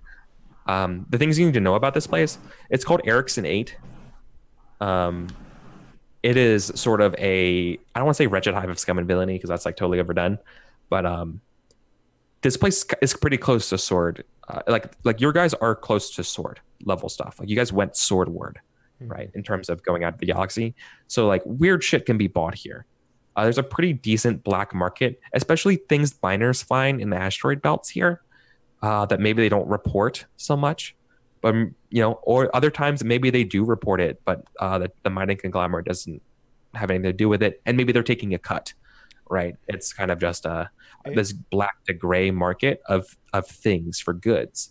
Remember, this was the place that the Kalani Clark 5 repository, this is where they wanted to get the post inverter, or excuse me, a new coupler beacon. I have a quick question. How much information do we have on the place that we're actually investigating? Like, do we know if it's got like, air or like, not air, but does it have like an atmosphere that we can walk into, or what's the deal there? No, but you have some contacts that you could talk to. Okay. You have the old contact to a tritium mining. What's not an enforcer? What's the word for somebody? Foreman. Yeah. Who put in this request? However, being here, you can also talk. You also have access to, for example, from Mission 3. Or excuse me, not Mission 3. Mission 2. The tritium mining conglomerate has that PR job. You could maybe just like talk to them and be like, yeah, you know what, that job, I actually don't want it, but hey, let me talk to you, right? That guy's a higher up, or that girl's a higher up. That might be worth talking to. Or you might be able to go to Ericsson and maybe talk to some miners there and maybe drum up someone who might know something. Okay, so I think our course of action, if everyone agrees here, is maybe we apply some charisma to whoever offered this mission and see if we can find out more about it without actually taking it on. What do you guys think? Is that our approach? I do agree, but I still have one question, because you mentioned an asteroid belt. What's it orbiting? There is a star, right? No, that's the thing, is that this is all the best idea is that this was a planet that just got obliterated and all the pieces are kind of just around in the same area. Like something is still keeping them together. That's, I think the name for that is a planetary nebula. Oh, perfect. I did not know that. Yeah, so I guess it's not an asteroid belt, it's a planetary nebula. And people go there and mine shit off of it. It was never a habited world, but apparently pretty lucrative. Okay. Cool. Yeah. Yes, Logan. I think we should. Planetary nebula. I think we should go and speak first with the miners, not with the higher ups first, just to get some information on site. All right. I mean, they might know what we're looking for. I don't even know what we're looking for. That's the thing. Like, if we go in asking questions, we might rub the feathers the wrong way. So, I guess we can see what we can see, right? Maybe go and get some people drunk so they don't remember. Yeah, like I guess if we go questioning miners, we will be less conspicuous than if we ask the authorities. Do you guys mind if I have a little bit of liquid budget for this? Because I want to buy something that'll really knock the shit out of these people in terms of liquor. Go ahead. If we had a hydrocarbon converter, we could make liquor. I don't think we have time to make liquor, right? No, but that's a good attachment for the ship we might think of. Because you seem pretty often. I like the idea that a part of this really expensive military ship is just like bathtubs that is just brewing this fucking bootleg fucking gin. Oh my god. We threw out the armory and we've replaced it with a giant gin setup. Over here, we can see our very, very explosive distillery we have on our ship. Oh god. I kind of wish Zippy was here because I don't quite remember the thing. So you were working on getting those laser guns, right? No, we had them. So the laser gun specifically that we modified. If you go to page, where is it? If you go to page 91. You had a project, right? Yeah, 91. There's the phasing. So the guns had phasing technology, which is basically just gives a +1 to hit on the guns that you install them to. And he made a roll, which he failed, but you said it's just going to take extra time. to have it. Oh complete. yeah, they weren't going to be ready. You're right, because he failed by a little bit, and so the idea is that they weren't going to be ready for your assault on the. That's right. Yes, but they would be ready for like whatever session we do next. And yeah. Yes. If that's cool. okay, yes. then yeah, that's okay. Yeah. So just so you guys remember, when you guys are traveling through downtime, if you ever wanted to be like, I want to work on a project, like learn a new language, or I want to like I want to start working on finding people, like researching who I should talk to, going to a mission, right? These are things you can do down in downtime, right? Like maybe it's not up to date because the information that's on your ship is 4 days old, right? It's when you jumped into hyperspace. That's what you have. And as soon as you land into systems, everything gets updated, right? Cycled through. You learn new stuff, new updates. Unless by some like stroke of luck or whatever, like you're around and an FTL mail ship comes to you with your, or whatever with some updates. But like, that stuff's messenger things is, you don't get that in transit anyways. So anyways, yeah, that's what we're dealing with. Yeah. So I guess you have your thing upgraded, right? Your laser gun been updated. It's been phased. What does it do, the attachment? The weapon is tuned to partially phase through armor and impending debris, granting a +1 bonus to hit rolls with it. Yeah. The idea is that remember, these were the lasers. These were the configured laser guns that I could actually hurt the Chandrins. Mm-hmm. Yeah. Yeah, because they otherwise can't. Mm-hmm. So yeah, I guess we'll land. And do we need to do we need permission to land, or can we just land here? You said it's kind of lawless, right? So there's no place. Where are you trying to land? Are you trying to land at Ericsson? Yeah, Ericsson. Or are you going to the? Okay. Because Ericsson's where where miners take their off-duty time, right, or whatever. So Right. So there's kind of like 3 places you could go right now, as far as I see it. Unless you guys want to, at least 3 places you could go, I should say. You could either just go to the planetary nebula. I'm stealing that word forever now. That's an amazing word, right? And there's probably the mining conglomerate probably has some sort of long-term setup near the nebula. Okay, so like on nebula housing or something. Basically, yeah, right. I kind of like the idea that they've been slowly building a ring around the nebula that they can like send ships into it from. That makes a lot of sense. So they're probably doing that right now. You could totally go to Ericsson, and Ericsson's basically like shore leave for the miners, right? That is the place where everyone just goes to get fucking shit faced. That is your casinos. That is your markets. That is your closest thing away from mining life that you can get.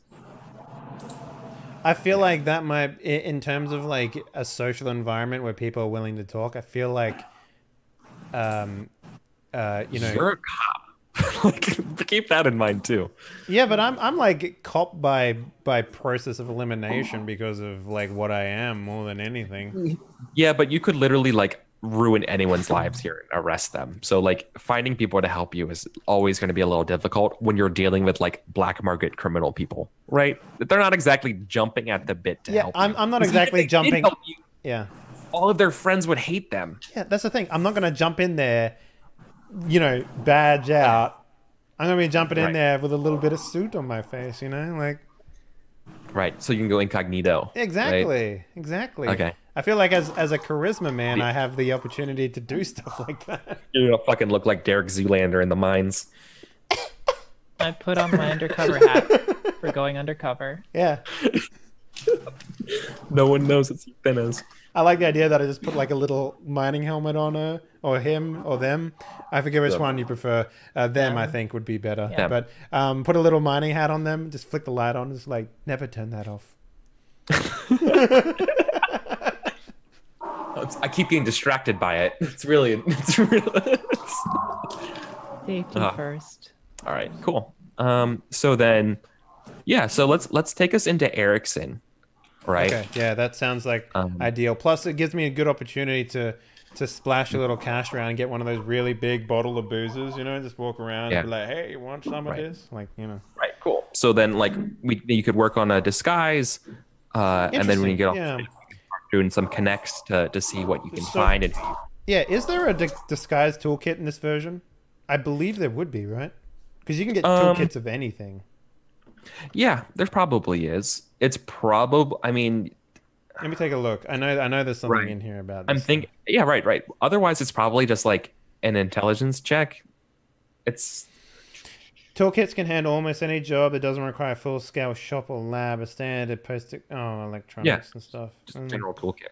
Yeah, but that seems fine too. It's a specialized toolkit, right? Yeah. I like the Um, idea that there is like some sort of like what do you think would be the skill roll here for disguise? So, right. So here's what I would say. This is definitely not like a regulation thing you would have. Mhm. I don't care about like you like doing it now and buying it. Like you could have bought it before now and we just need to ignore the flashback that you've had this on dude, the ship. can But like we- you will have to pay for this, Mhm. just so you know. Right. I The will pay disguise. for it, yeah. Now, can we make it like a perform check or something like that?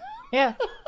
Yeah, no, what I was perform makes thinking. sense. Yeah, no, that's actually makes a lot of sense. Yeah, you have a toolkit for performing, right? It's your disguise kit, and then you can use that, and that will influence this. And this role will influence going forward whether or not you're going to get like a +1 or a -1 to all your upcoming roles, right? Yeah. Oh, that's so cool. Yeah, that seems right. I'm cool with that. Because I I put cool on with- a fake mustache. Right. Like, just remember, like, I know like the GM is supposed to be like God or whatever, but I've never really much for gods. I'd rather us all be cool with the idea that, like, hey, if we're doing something that's kind of creative and cool, does this sound reasonable? That sounds reasonable to me, right? Yeah. Like, pay money for a specialized toolkit, make a check with it, and that influence setting up yourself for other things. Because right? I bought a bunch of skills that I figured were like charisma-y, right? Yeah. I took connect and I took perform, and I was like, I don't know, he's never going to be dancing or nothing. So Is like, this right? So is your disguise kit like an old school like movie prop disguise kit, or is it like what? Is it like fancy fucking like weird temporary Botox cyber thing? You know what I'm talking about? Like, is it like it's like I'm not much for like the engineering? techie stuff, right? I imagine Logan's more like, Oh, let me So, get that dirty. it's not like a Cinderella serum. No, it's nothing like Okay. that. It's more like here's the thing. Like I imagine humans are like I imagine there being a lot of humanoid aliens or something like that, right? Or like is it Yeah, more like or less. is it like Guardians of the Galaxy where it's just like like a bluish skin humanoid is over there or something like that? Like I think Guardians of the Galaxy is kind of like on the lightest scale of alien diversity here. I'm cool. I'm cool with like really interesting aliens. Me too. things. So Like, maybe the disguise kit is more like just making the uniform work, but at the same time, like I could imagine me flailing around as pretending to be a four-armed fucking thing because of some cybernetic thing. Pretty interesting too.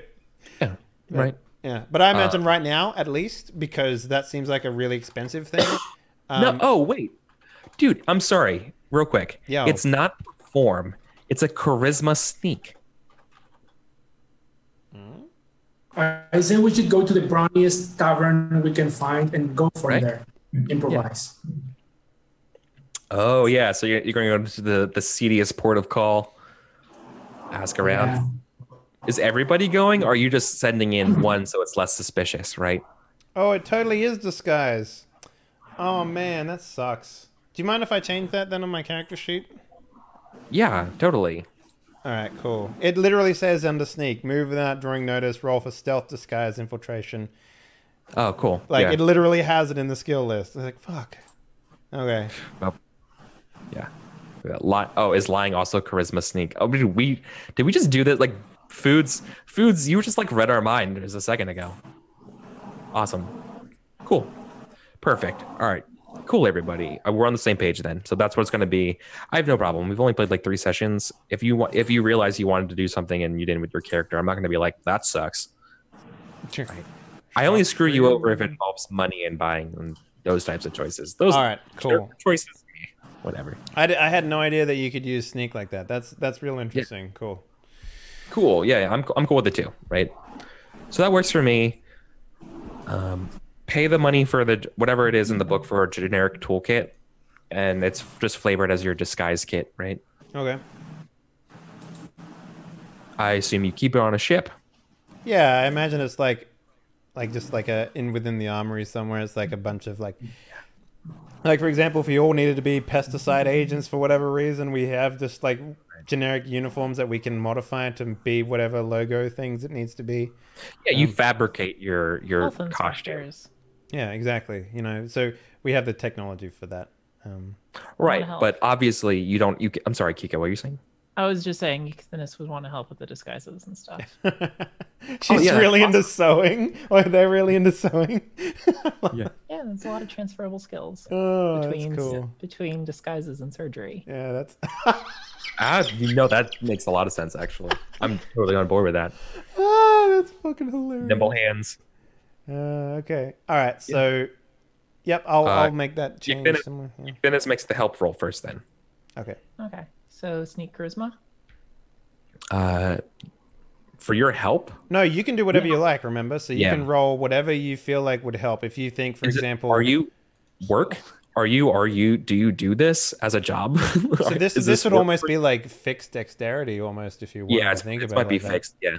Yeah, fixed intelligence, fixed dexterity. I think work also works as well, I guess. Yeah, exactly. I was saying that if you have a background in sort of like working with clothes. So it literally says this is a catch-all skill for professions not represented by other skills. Roll for it to work a particular profession, art, or trade. Part of this game, as when we're playing aliens that aren't exactly fleshed out, if at this moment you wanted to declare that fashion is a huge part of Eucthenus culture, and specifically fashion, what do you call it? Runway? What's that called? Model shoots, modeling. If that's a very important part of Eucthenus culture, I'd allow perform. Right? Like that's how I like to roleplay. That's how I like games. But you establish a fact, and that's true from now on. You can't back down from that. Yeah, that's cool. I like that. Plus, I like the fact that we made last time, which is like, you know, I have a little box of time capsule shit from the fucking Earth with me. Like, that's cool. Yeah, I love that too. I think maybe Eucthenus, like one of her parts was previously in a colony that worked in like fashion and stuff. So maybe it's not like doing runway and performing, but she knows how to like make something look kind of authentic and knows how to work the tools and stuff. Works for me. Yeah, I'm cool with it. So maybe a work intelligence. Yeah, I'm absolutely. That sounds perfect. Okay. The difficulty for this is I think this is a little bit harder than a 7. I think this is an 8. Okay. I think the difficulty part here is that the Tritium mining conglomerate, they have some sort of special material that just like makes it hard to reproduce, right? I think it's some sort of like it's too expensive to like get an authentic one. Velcro. So like yeah, it's Velcro. Yeah, exactly. No, I imagine it's some sort of like fine, like metal refractive mesh kind of like under thing. It looks really cool, but it's also like it's just an absolute just nightmare to cosplay. Trying to reproduce it using cellophane. Yeah. Yeah. Fucking the only things we got from Earth were terrible music, terrible movies, and a fucking shitload of cellophane for some reason. Perfect. I mean, that's all Earth's good for anyways. That fake rubber that makes it look like metal. So you walk around in like a rubber fucking like suit or whatever. 8. Nice, you did it. That's good. So I get a +1 on that, yeah? Yep, you get a +1 to this roll to do your sneak disguise. Okay. And what's the what do you think the difficulty is on this one? 8. Sorry, the help is always the same as the DC. Okay. Wow, okay. So my charisma is a plus. Oh yeah, my charisma is +1. Right. My dexterity is now a +2 modifier, by the way. Right. So like so maybe before we go to break, we just see the scene of you like getting all like buttoned up for the shirt, putting the last bit of mud and like cold shit on your face, and you're like talking to the speaker, being like, yeah, that's fine. We're gonna be in about 5 minutes. You know, as you're just looking around, like getting the last bits, and then you see like the door getting ready, like breaching seal activated, you know, and getting ready to enter the place, right? Everyone's turning around looking at us like, man, they're walking real slow, and we're just like slow-mo walk. Yeah. Oh, good stuff. Alrighty, let's jump into a break. Many thanks to our Patreon supporters for this week's episode. Head on over to patreon.com/Henley to support the growth of Die Party.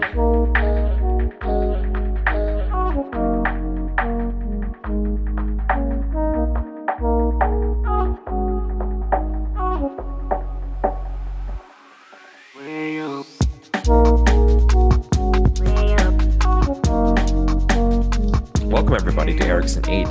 Ericsson 8 is a pretty unkempt space station slash deep research facility. It looks hideous on the outside, y'all. Literally imagine two things that should not have been merged together. Parks and trailers. Peanut butter and chocolate. Damn, fucking shots fired right there. Yeah, so it's pretty rough. No, I'm just kidding. But they did the best they can. They're trying. Gummy bears. Oof. Tequila and cake flavor. Yeah, no, I'm out. That's not good. Not for tequila, me. Vodka. Sorry. Yeah, that's. Oh, vodka, birthday cake, vodka. Yeah, the fucking anus of drinks in the world, right there. Thank you very much. After that, when you said right. Ericsson 8, I thought you said Ericsson 8, like you were calling yourself an 8. Eric is an 8. Come on now.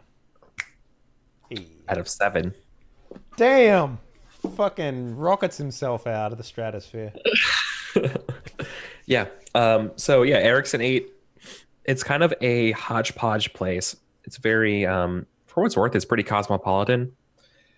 And in the same sort of like 12-foot section, the colors here for this play so imagine sort of like a donut, like major space facility, followed by almost like a strange pyramid that seems to just been kind of like jut into, like just at a weird angle and tethered and connected to the rest of this donut. This is sort of and you can kind of see like outside like drone-like space elevators going to and fro this pyramid. Mm-hmm.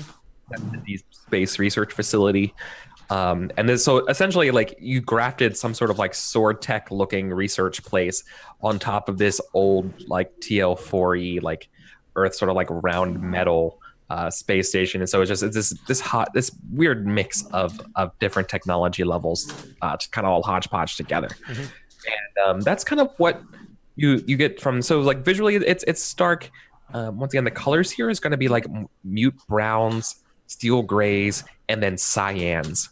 This place has a lot of this like bright blue here. Nice. Right? Like the lights are these bright blues around the rest of like just sheet metal and ceramics, and just people of all shapes and sizes are over here, right?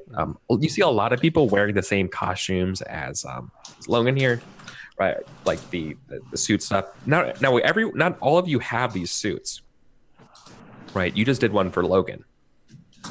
Okay. So, I guess I have so. A name tag. You have a name tag. What to say? Worker number 147. Yeah. I like the idea that as we're coming in, I'm doing breathing exercises and like. Right. Strength. Right. You know. Being a sword on Ericsson 8. It's not necessarily being a fish out of water, but you are definitely being watched. You are in a place that is kind of laissez-faire when it comes to rules and laws and regulations. It's like being the blind man at the orgy, you know. Like, yeah. I have a suggestion.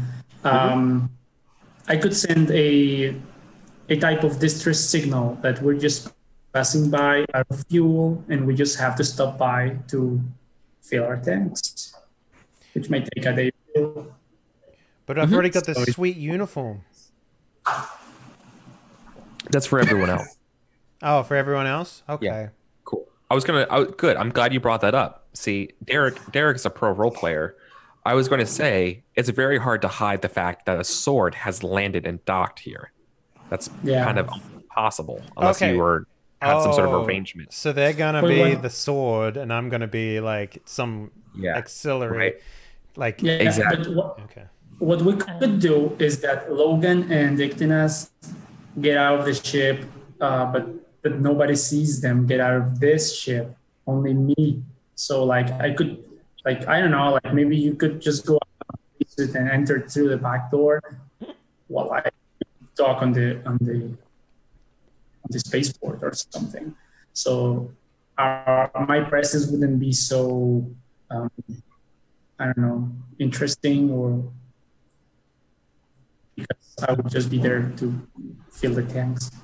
This makes a lot of sense because everyone's going to have eyes on you, right? And Finesse, right? Everybody's going to be like, "Oh shit, the sword's here," right? But then Logan can also kind of like maneuver in a way that you guys can't. So you'd be a good distraction. But okay, so your intentions here, you guys are going to go, remind me again, you wanted to go to some kind of like seedy, like one of the seedy, let's go to a bar, you know, hostile bar, casino places, right? Yeah. Cool. You're going, cool. It's called, the place you're going is called Tangle Mount. The reason why it's called that is because it's supposed to like have like a prestigious kind of look to it, like a posh, like agrarian look, but it's just all just nothing but like wires and just steel. It's kind of just like a juxtaposition of this nice name and this horrible place. Okay, cool. Yeah, if you guys have seen The Expanse at all, it looks very, very much like series. That's gonna keep coming up, isn't it? Yeah. I have an idea. I can send a signal to the planetary nebula station that we're just passing by, and our destination is Kalani system, which is in the next hex. And then once we're there, I can declare that the only people on the ship are just ancillaries, and then request the use of I'm sure there's gonna be something like a security locker, or like to store things in the spaceport. So we could sneak Logan and Ictinas in a box to the vault, and then they get out of there. Do you think there's going to be that much eyes on how we come in? Do you think that's going to be a problem? Because I don't think it's going to be a problem, realistically. I don't know, but if they see you guys getting out of the ship, eyes gonna be on. Okay. But if you sneak out of the security locker in the spaceport, people might not notice. I don't have a full disguise though, so maybe I should just go out with you, and then we just sneak Logan out. And I could just be a crew member and then meet up with Logan under the pretense of I need someone to show me around because I'm horribly lost. Yeah, that's smart, because if Logan's gonna be asking questions and people identify him as part of the crew, that might not work. But if he's just a minor, right? That makes sense. Yeah. Makes sense to me. Okay. Yeah. Just a minor. Just a minor. It's like, I got my unaccompanied minor badge on, we're good to go. Mm-hmm. All right. So how do we go about getting me on without people knowing? I think this would be a good stealth test, right? As you guys are charisma, right? Just being inconspicuous. Okay. Unless they're literally boxing you up. I think being inconspicuous might be the best way of doing it, right? Like, I don't know. Yeah, I think that'll be the easiest way, leads to the less amount of questions, I guess, realistically. So I guess with the help of these two playing along in some way, what's the maximum amount of help that we can get? I think we talked about this. It's only a +1, I thought right? it was like a +2 or something, maybe? I thought it was +2. It's +2. No more than, you cannot accept benefits from more than 2 people. Mm-hmm. Can I help by being extra distracting by wearing like Tavanian like ceremonial garb that's really ostentatious? So the acting piece you can't earn more than by a being +1. conspicuous. So yes, by being extra conspicuous. Yeah. So I just checked, Eric. It's only the maximum is a +1, but you can have as much help as you want. to get that. Okay. Yeah. Mm-hmm. Cool. Okay. I'm gonna go Yeah, I crazy love on that the idea. fashion. Right? Yeah, the idea is that you're being conspicuous, you're being ostentatious to help out. Yeah. You're gonna be my Chris Rock to my Bruce Willis. Is that what you're saying? Yeah. Oh my god, I'm gonna Ruby Rod it. Yeah. You're I a mean, bug, you've Ruby. seen Fifth Element, you know, like as training for this mission, you know, like. That's perfect. Cool. I just burst off the ship and let out like a high-pitched shriek. Just walk past a bunch of guys holding like pads for like writing, and you just paint them as you go by. Just like...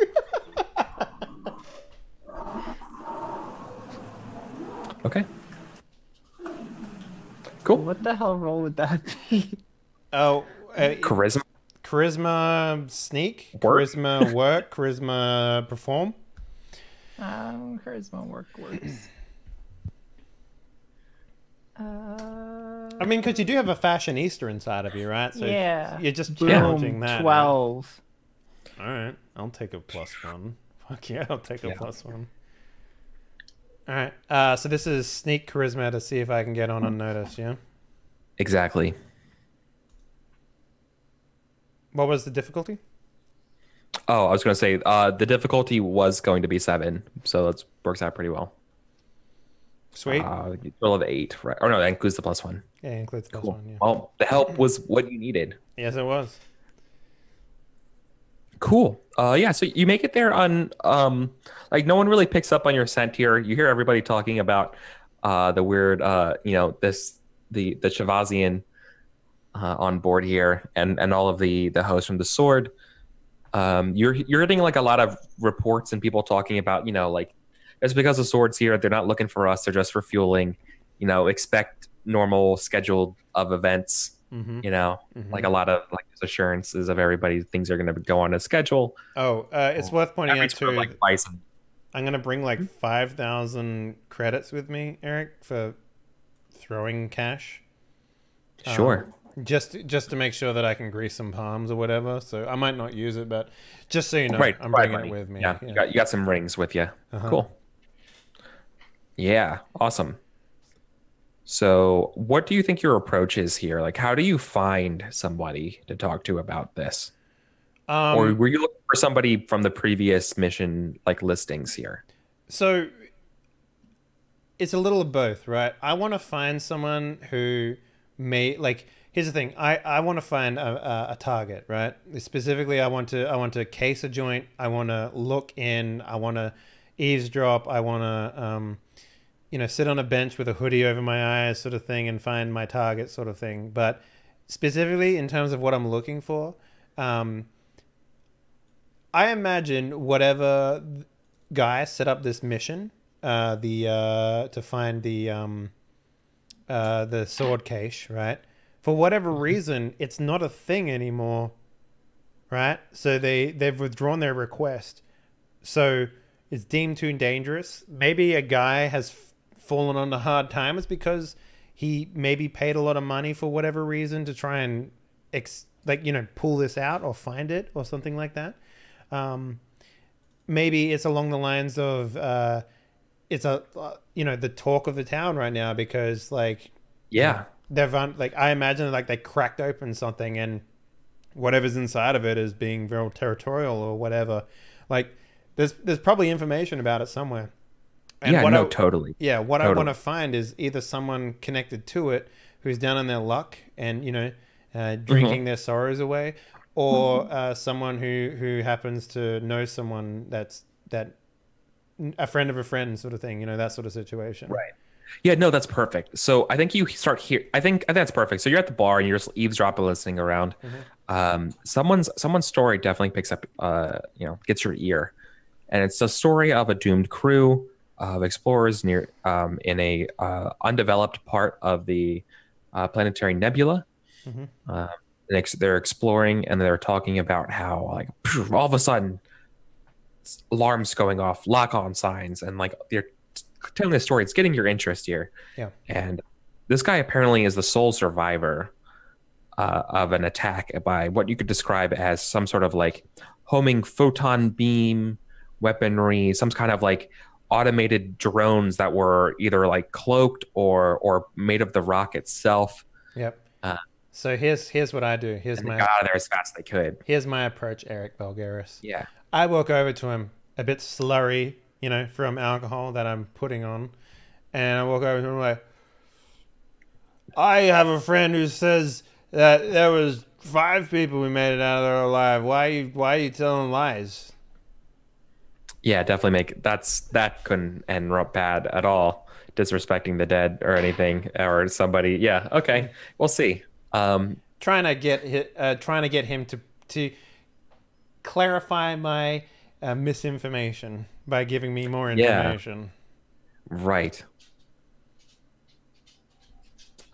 Cool. I think this is. You're trying to connect with someone here, aren't you? Or trying to talk? Sounds. Talk sounds more likely. Connect is. Hang on. Let's get a clarification here, Mr. Skill List. Connect, find people who can be helpful to your purpose and get them to cooperate with you. And talk is convince other people of the facts that you want them to believe. So that sounds like connect more than anything, right? Yeah, you're trying to connect and less persuade, I think. Mm-hmm. Close call. You gotta go. Yeah. I think it's gonna be connect. Mm-hmm. Okay. What's the difficulty here, you reckon? I think this guy telling the story to his friends, I'm gonna make a perform check for him. Mm-hmm. Right? He's telling the story to his friends around him. Mm-hmm. So 7. Fucking yeah, of course. Okay, so Logan, you come by also slurry speech like. Mm-hmm.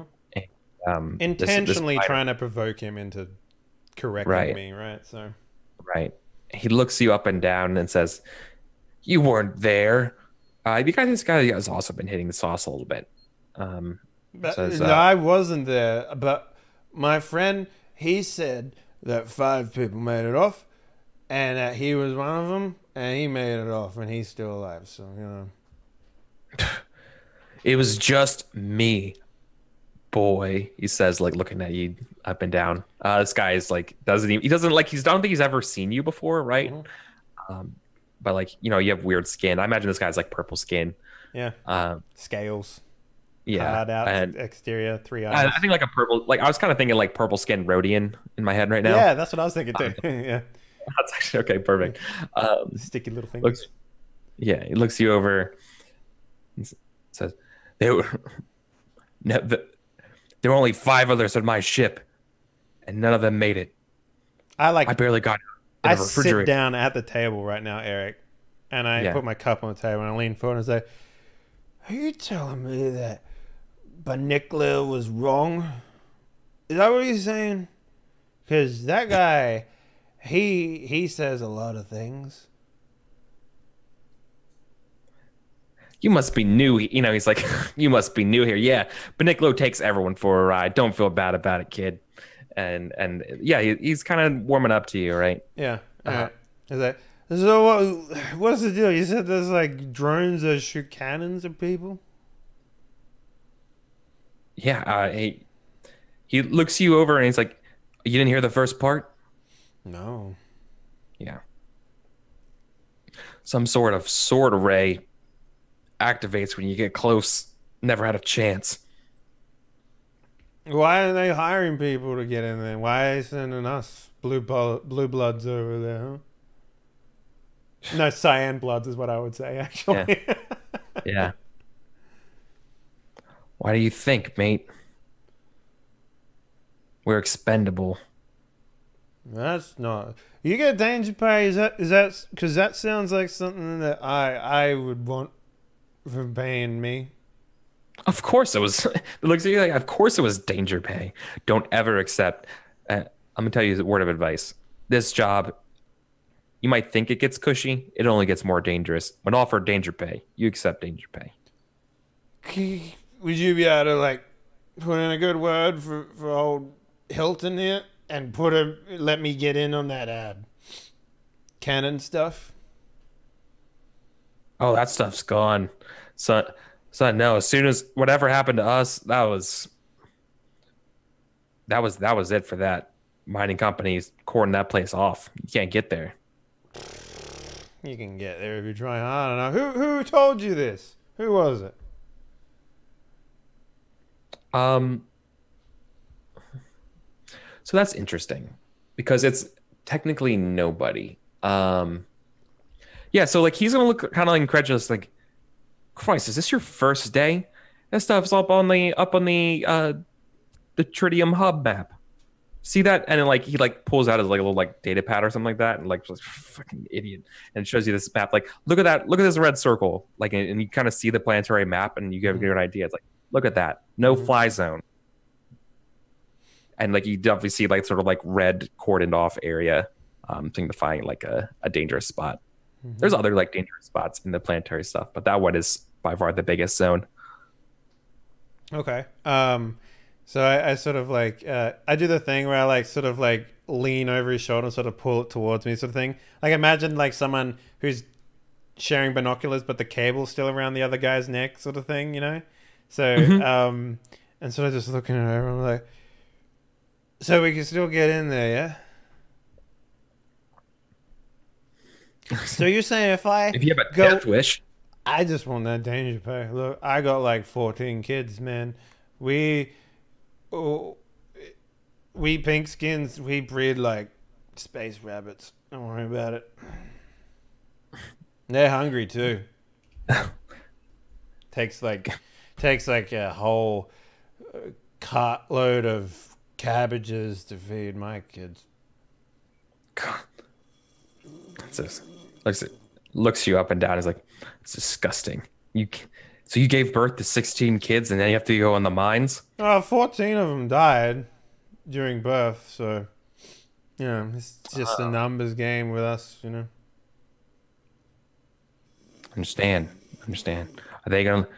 So you're here working hard. You want the danger pay, so then they don't become like miners, like their old man. When they reach the ripe old age of adulthood in 3 weeks, I want to be able to give them their heritage, you know.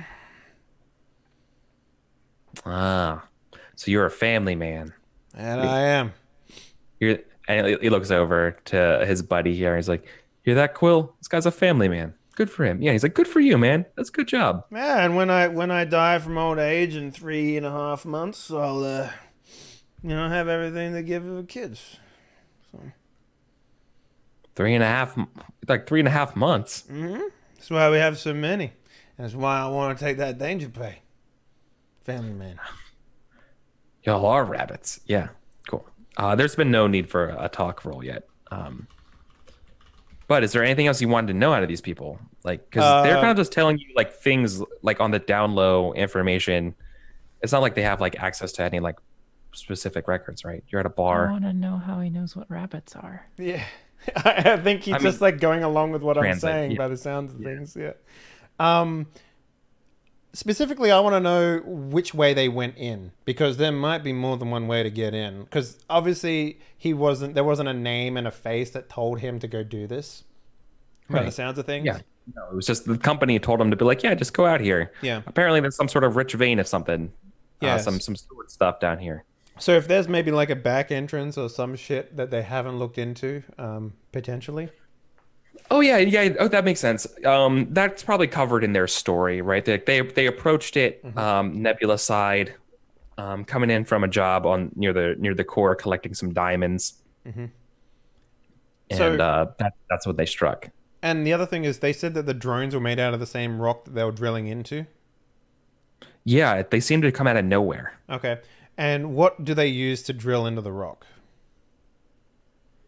Like, is there some sort of space laser technology or something like that? Actually, the miners would probably know that stuff. Yeah, it looks to be like they have some sort of like organic metal like relationship. It seems like they can like break off from the rock as well. It's almost like they polymorph, right? Okay. Like, for lack of a better term. Okay. And they transmute themselves into cans. And there's nothing special about the drills they're using to break the rock? No, I mean they didn't have a chance to use the drills. Okay. Right. They entered the space and then it was too late. They got in a kill zone. They bolted. Their ship took too much damage, and the only survivor was this person who locked themselves up in like basically a glorified refrigerator unit, right? And it just accidentally got jettisoned off the explosion, and someone found them. So what's the drill that they were doing in 0G? Like no atmosphere? Yeah. Oh yeah. There's no atmo here. Okay. This is all in space. Interesting. Okay. Well, I say my goodbyes, and I say my time on this. My time of my life is very short, so I need to go back to work and make money for my children. That's good. Well, all right. Well, yeah. Take care, kid. Like, I'm probably older than you. Yeah. At that point, yeah. That's fair. Yeah. Okay. So, is there, like, actually, you know what? There was something I will try to do here. This little tablet that he had, specifically, I want to try and take it from him by getting him stupid drunk and then taking it from him. One with all the information and stuff on it. Okay. Because this might have, like, more information about the type of... Because we could probably find out more information about the type of rock that they're drilling and, you know, what type of drill bits they're using and that sort of shit. And we have a map of the region now with this thing and all that stuff, so... Yeah, so ideally, I would like to just keep plying him with alcohol until he's, you know, drunk, and then just take what I need from him. Okay. So then you're going to be also ostensibly drinking or hiding the fact that you're drinking to the point he passes out. You're able to take away some stuff. Now, right? You say that, but I actually have a thing on my character that allows me to do that without too much problems. Oh yeah, you have tough skin or whatever, right? No, it's not tough skin. It's called bioadaptation. Synthetic organs that allows to filter the bearer to survive in thin atmosphere condition, as well as tolerate temperatures ranging from Arctic chill to boiling water. They can also eat a wide range of native life forms for sustenance, and no normal planet's native biology is ever considered immiscible for consumption. I guess that doesn't exclude alcohol, so yeah. Have to make a roll here, I guess. Yeah, I mean, that makes more sense. Okay, cool. Yeah, so we're going to roll off, I guess, against his Constitution versus yours, right? Oh, like an exert? Yeah, I think it's an exert roll. That makes sense. Okay. Gotta be an 11. That's gonna be real hard for me to beat. Would you allow me to potentially maybe make a sneak check here to like not drink as much as him?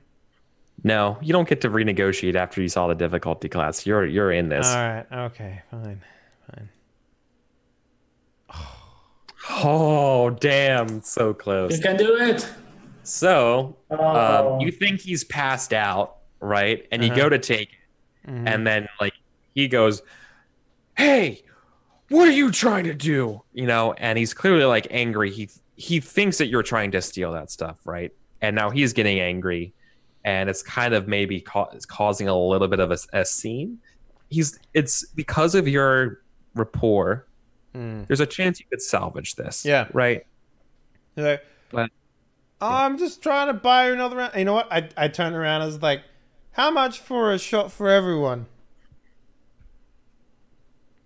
Okay. Yeah, that's going to be probably a talk roll, right? And you're doing it against the bar. Okay. More or less. Yeah. Like, let this go. Yeah. I knew we needed the distillery. So this is a 9, right? A 9 difficulty? Okay. Yeah. To get out of this situation here with the whole bar. Okay, what the fuck? Yeah, that sucks. Oh, hang on. I can reroll ones.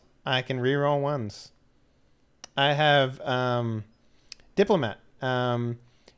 Oh, clever girl. You can speak all languages. You can reroll ones on any skill check due to negotiation or diplomacy. And this sounds like you have an 18% chance of failure here.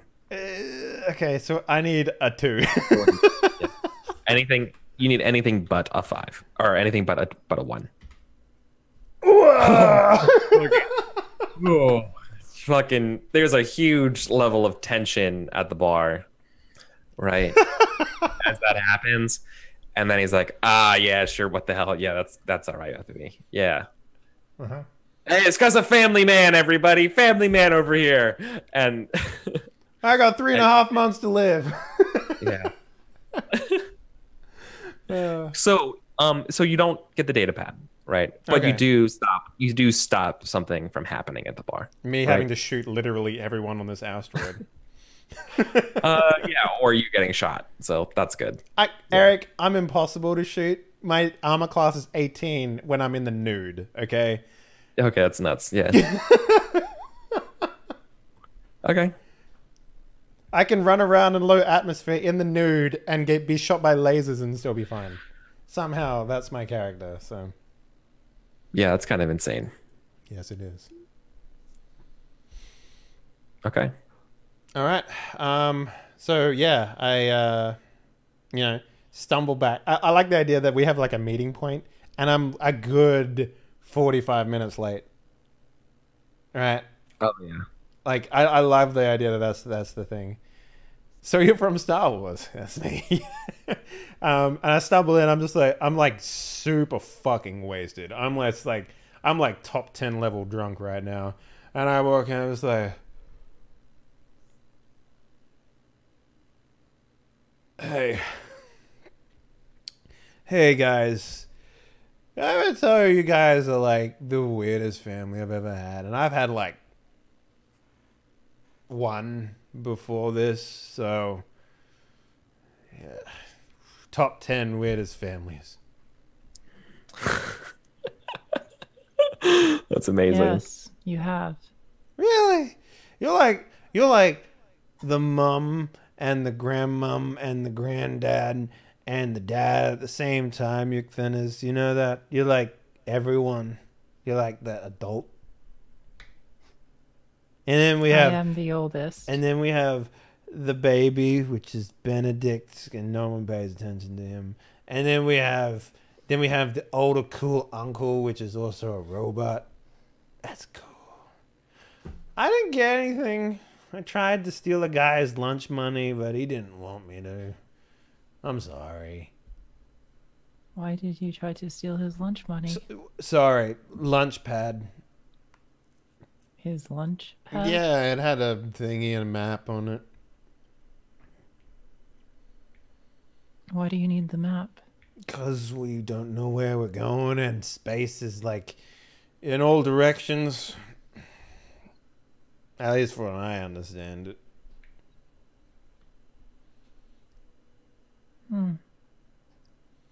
Have you had the little green things or something here, like Jello shots? They're good, but don't take too many because you get real drunk. Could You mean Blargvarian slog vial? That's the one. It tastes like Jello. So It's made with bile. What's that? Is that like an alien sugar? You do not know what bile is? Sounds like something the Coke company might make. I don't know what that is. What were you saying, Eric? Oh, no, I was going to say, I think you might need, at some point, like after this, you're going to need to make another stealth check to avoid suspicion. Okay. The reason for this is because you're meeting up with your compatriots again. Sure. Right. Okay. All right. So yeah. After a bit of coaxing, I guess, did get the information out of me, right? Maybe. I don't know. Maybe I sober up. Is there something that we can take drug wise that purges things? Maybe. Oh, that makes you not drunk? Yeah, I know this weird. I'm almost sure there should be something in the infirmary to purge Yeah, there has to be. I do have my med kit. on me. You like some smelling salts or something? Yeah, like it's got to that? be a med kit. It's got to be a medical like thing. It's got to be a med kit. I punch you in the diaphragm so you throw up all the alcohol.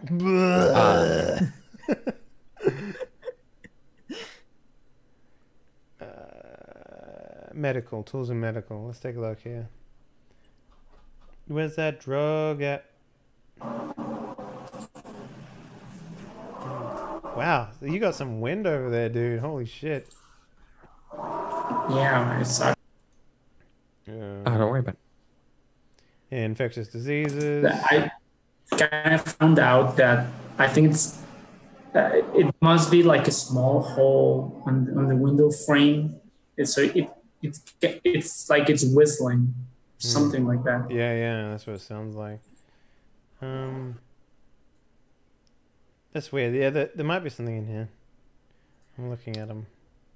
There's a lot of. There's a truth serum. That's cool. No, you don't need to look it up. It's a medical kit. I imagine you just have to use a medical kit. That includes probably like stomach expungers. Straight up inject you with alcohol dehydrogenase. Pump my stomach. Yeah. Okay. It's basically what it would do. Yeah, that's so I guess no roll because it's all narrative, right? So you just do something to me and I slowly get better over the next 45 minutes, I guess. I give you an injection and you go straight to hangover, and it's like the entirety of the hangover all at once. like within a compressed. nanosecond. Yeah, and it's compressed over like the next like 30 minutes. I feel like hell. Oh my god. Where's the electrolytes? Like fuck. Is there like burgers in space now? What's going on? So yeah, then I fill them in on everything that I learned, which is to say that there's drones that have like come out of this hole in the in whatever they cracked open, and they seem to be simply just protecting whatever's in there. It's also in no atmosphere, so if we were to go out and fight them, because it sounds like we can't do it in the ship because it's not big enough to put a ship in. It sounds like that's what we're working with here. Yeah. Now there might be other things you could try to find, but that's kind of what you got right now from just hanging out with people at the ship. Anything you guys want to do? The other thing that we could attempt to do is try and contact the actual previous person for this. Orban, yeah. That's the only thing that I can think but of. It's pretty late, right? You've been drinking into the evening. Oh yeah, no, I wouldn't be doing it. What would count as the evening? Because no sun. But the other thing that we could do is potentially do a scan on it. We do have scanning equipment on the ship. Yeah, but you do know that this is something you guys would know, and I don't want to tell you what you want to do. That's not. But because we're so early in this campaign, you probably shouldn't scan a dude's mining operation without letting them know. Yeah, right. It probably might show up as even if you are a cop, right? Even if you are a cop, you need to let people know what's going on. We need probable cause before we can look in there. You know what I'm saying? Yeah, I mean it is a thing. Yeah, you technically kind of do. Tritium mining conglomerate is, while they're not a sword or anything like that, they are. Do we have any drones that we can send in there ourselves, maybe? Like an unmanned drone or something like that? You mean a small flying one? Yeah, something like that. Send out an ancillary out of a airlock and shoot it out of the cannon. Nah.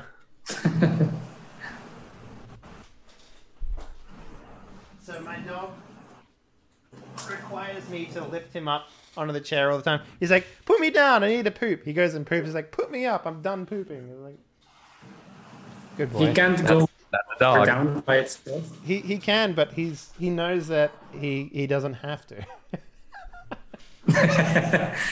What kind of breed is your dog? Shetland sheepdog, the 6th most intelligent breed of dog in the world. So he's very, very smart.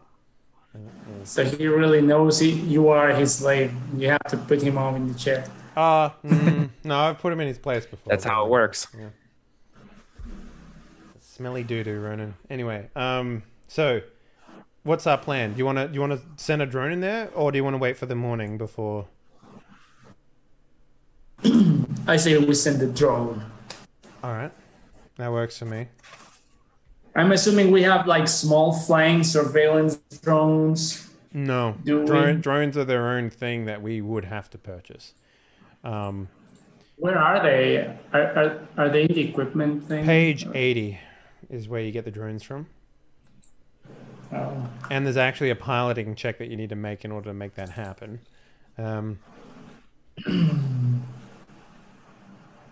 We can actually buy them, but probably not from here. They cost like 5,000 credits to get like a decent one. So they're pretty expensive. So, but yeah, they don't just come with the ship. Like these are the extra things this is why we have so much money, because, you know. Mm-hmm. Yeah, we have to buy this stuff. Yeah, let's keep it in mind then. Right. Like buying a drone is something that would be good. Well, like that's not something I would necessarily allow you to flashback to do. Exactly, right? Yeah. That's a significant ass purchase. But like a medical kit, yeah, you could pick that up fucking anywhere. You know what I mean? Like a disguise kit, sure. You were back at main base for at least 4 days or whatever. You could totally have snagged one. Right. Yeah, that's for the next mission. Maybe later. Yeah. Yeah. Cool. Now you know that you need to buy money and have space to hold a drone, because that seems pretty good. Yeah. Right. Yes, it does. So, yeah. I mean, other than that, I could do some kind of reconnaissance digitally if I could hack into the mining surveillance system if you guys want. But it is risky. Yeah. Yeah. So what are our options then? We could go over and just take a look, you know. You could go over there and take a look. You could try to ask the mining corporation, you know, maybe there's like why the job's not official anymore. Maybe someone here is interested, you know, in the higher ups, not in the mining thing. Maybe like at the very least, maybe you could ask to rent a drone and like make a big, huge story why you need one. You know, like you can do a lot of things here, right? It might be worthwhile, like Derek, since you're the only official sword on this group, it might be worthwhile you know what I mean? As well as, I guess, Yukthanas as well as also. But it might be worthwhile you, like, investigating, because we're here on this point. You might as well send them a message saying, like, hey, look, we're here for a different reason, but we wanted to follow up with your previous, requests since we're here. What's the reason why you've removed it or whatever, and is there someone that we can talk to on base about this? Like, you know, that might be worthwhile doing. I don't know. What do you guys think? Good to me.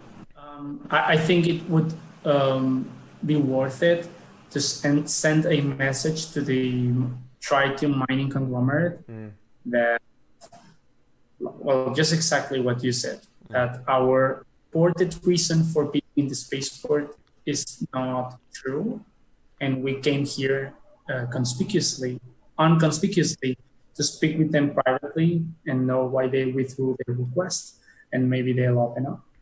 Okay, that's interesting. I'm okay with that being sent. Yeah. Because there might be a reason why they withdrew the request. Other than people dying, you mean? Not like, what I wanted to say is that maybe they were forced by someone. So our presence would be, I don't know, it could cause problems if it were that we came questioning about it publicly, but we're not. I don't know. I mean, it depends on what's the reason. I could send a message and request an audience or a meeting. Oh, that's cool. You guys see that pop up just now for the skills? Or is that a whisper to me? No, I didn't see anything. That's super weird. If you go to the quick menu up the top there and click skills, it pops up with a little window that has all the skills in the drop down in the thing. That's super weird. Anyway, yeah, I agree with that. That's not a bad one. We should definitely do that. You know, throw the weight around a little bit. We are space cops. All right. So that's what we do, Eric. I send a message to a private channel to our. Who am I sending this to again? Yeah. Her name's Foreman Nia, NHIA. Yeah. Okay. Foreman Nia. And literal message. I put away my sword.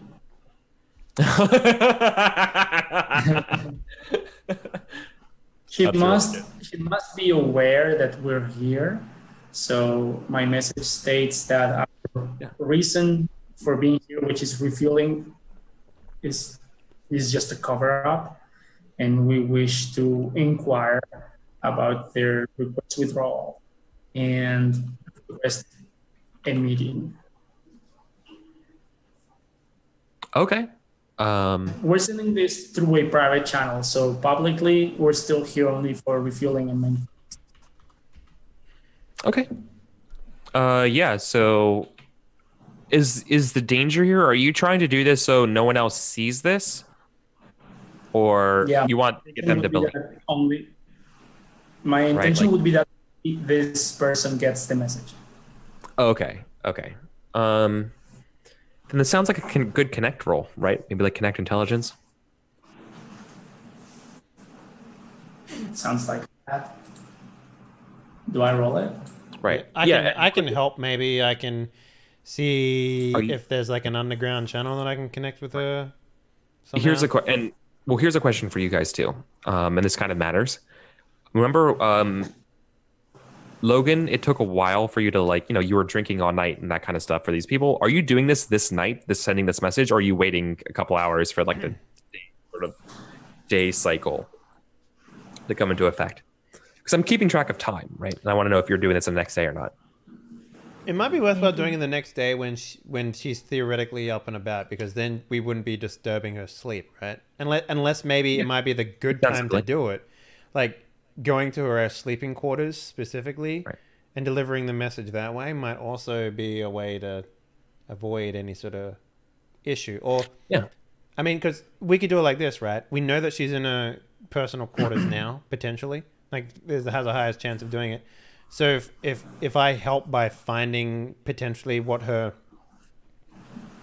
private sleeping quarter number, connection number, whatever might be. Yeah. Her extension number. Yeah. Mm-hmm. All right, so that's what I'll do. I'll try to connect. And what's the DC here?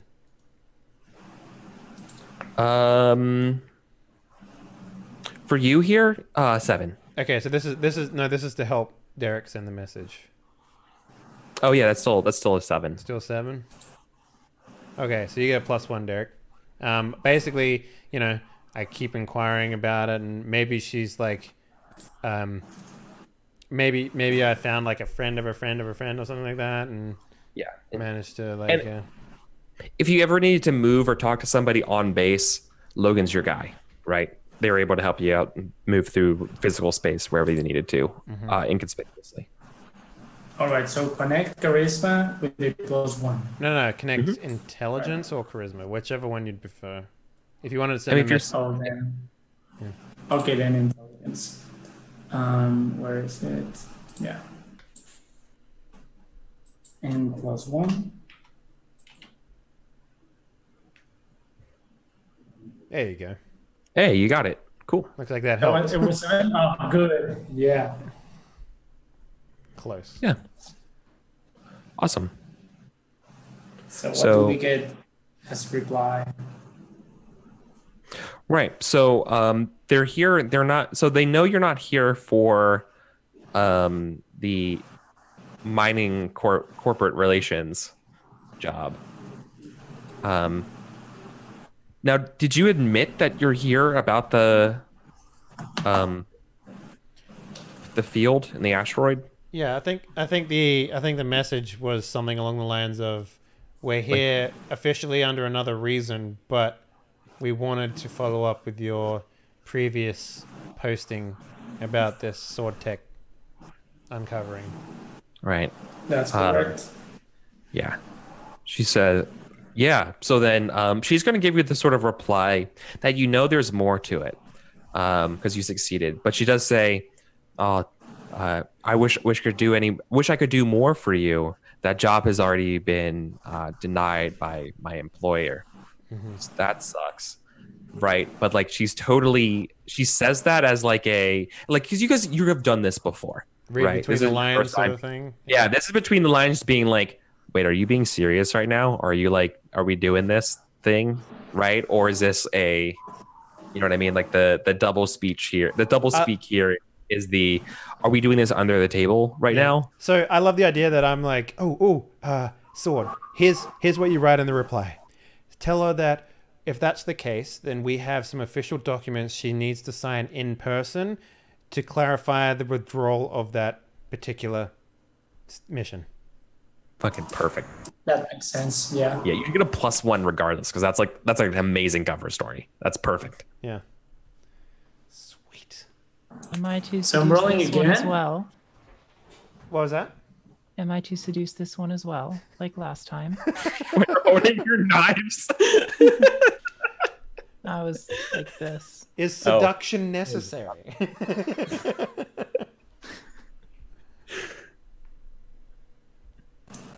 So do I have to roll again?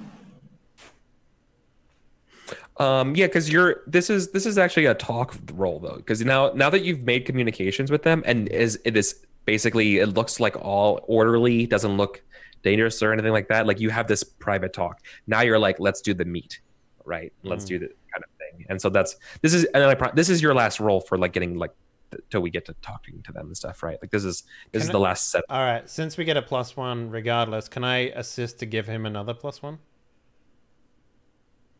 Yeah, you could totally assist. I'll use talk charisma here. You could assist too if it's possible. You know what, Kika, you make the roll to assist.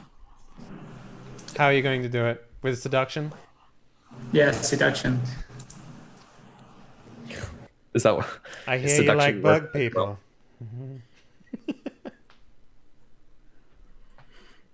Oh, what if they are? What if?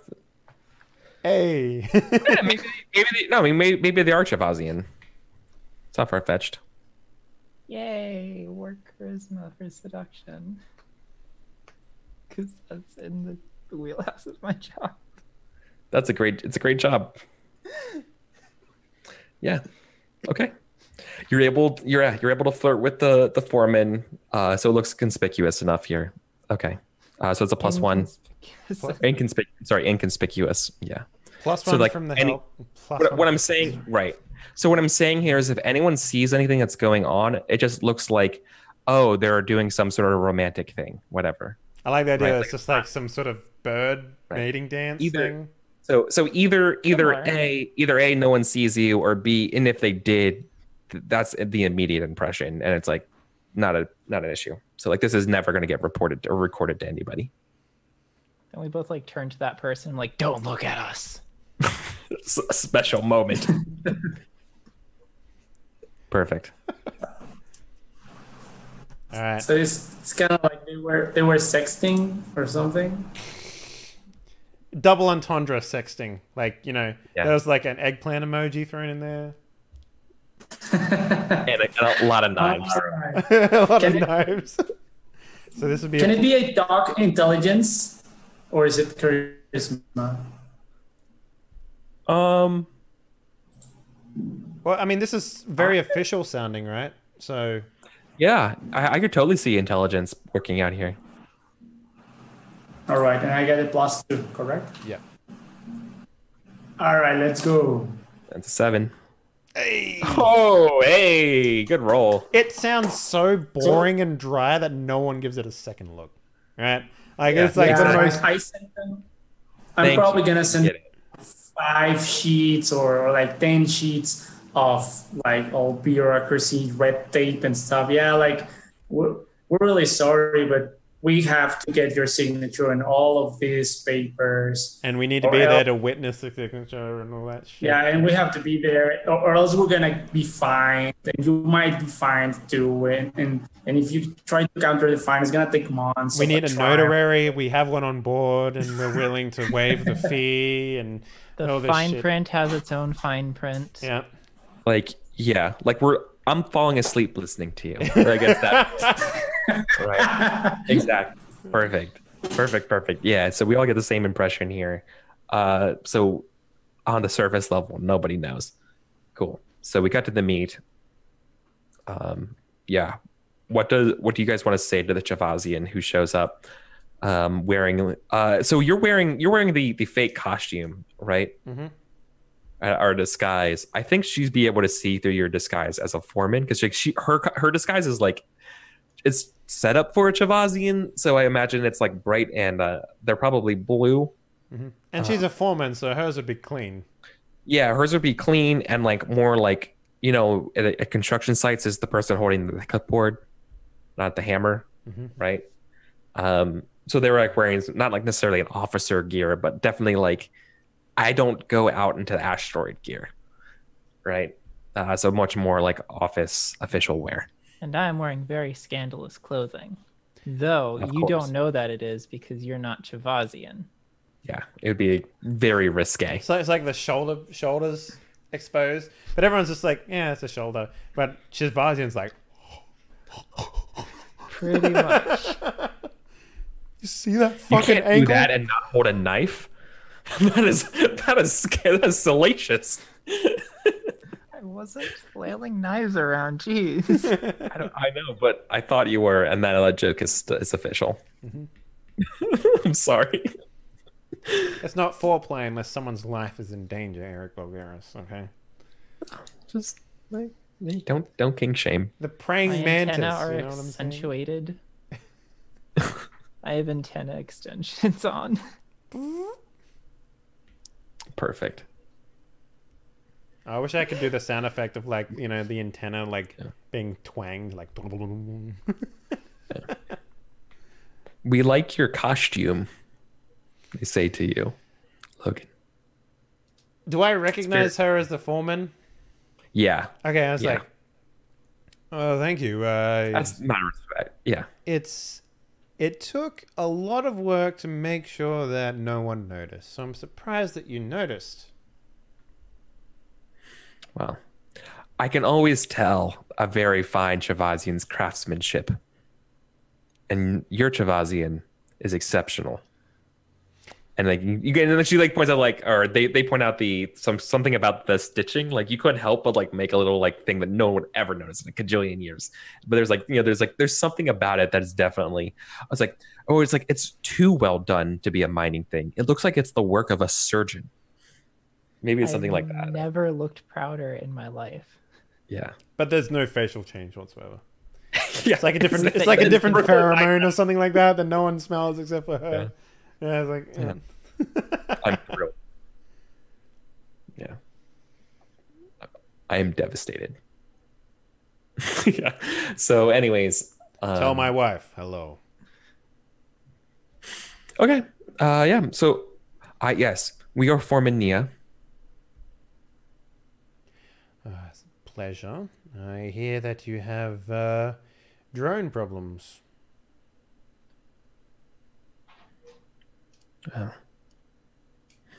We hear you have drone answers. Or at least I'm led to believe. I do the nose touch. I'm like... Along with some paperwork. Yes. Yeah.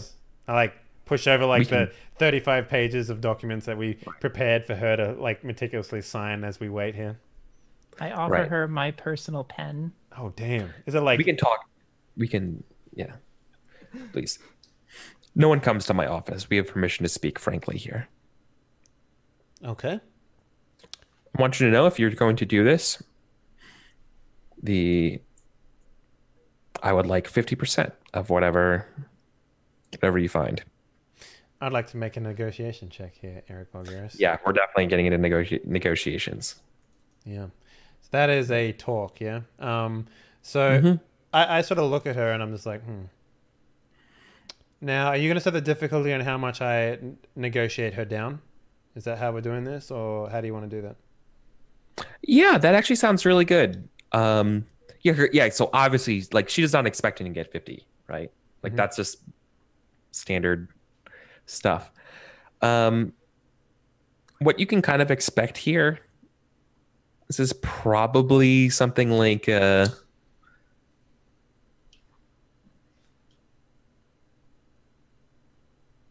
don't know, doing negotiation.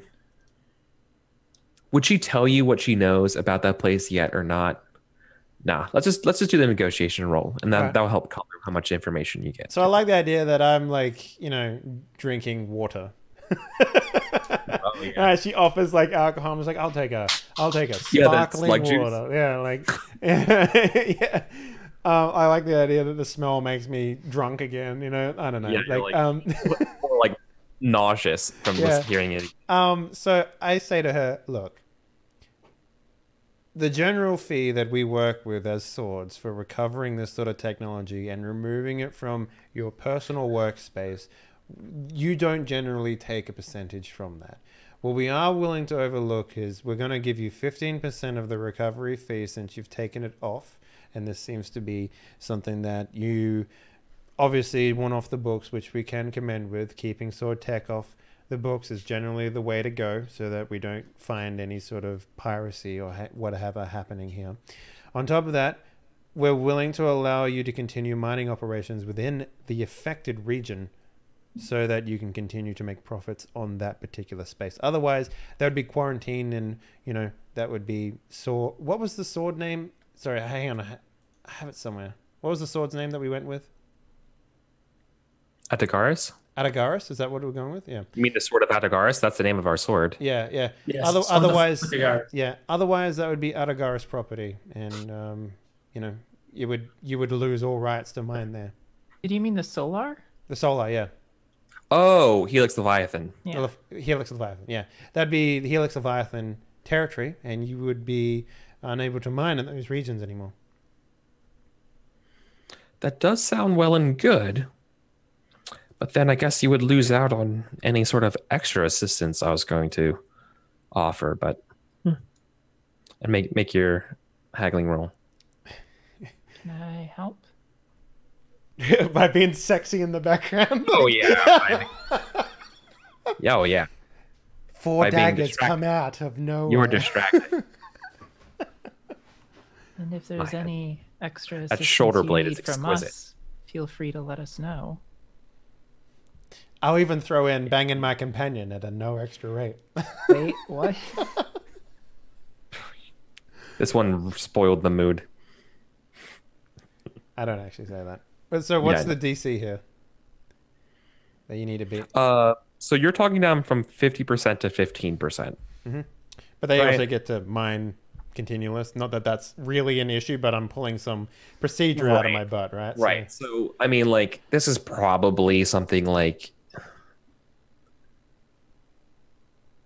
make a. Nah, you wrecked that thing with the 12 setting up this mission. Because of Derek, it's going to be a 9 instead of 10. All right, cool. Go. But you also get a plus. You get a +1 on this roll, though. Oh, sweet. All right. Oh, wait, no. No, you already seduced them. That stands. This helps stands for the scene. Essentially, you get this +1 for the scene. Okay. As long as the seductive Chavazian's present. Okay, so +1. Yeah. Nice. Ooh, yeah, easy. Okay, cool.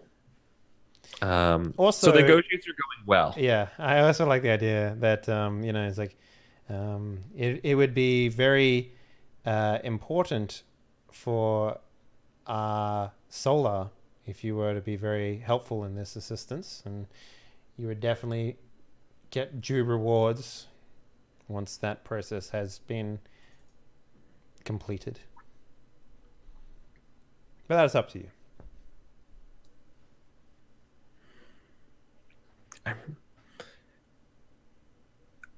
I'm sorry, you were saying something? I got distracted. We are that shoulder blade is. I'm just like, what have I got a bug on me or something like that? No. You like look back and I'm like stretching. Yeah, like got an armpit exposed or something like that. It's like,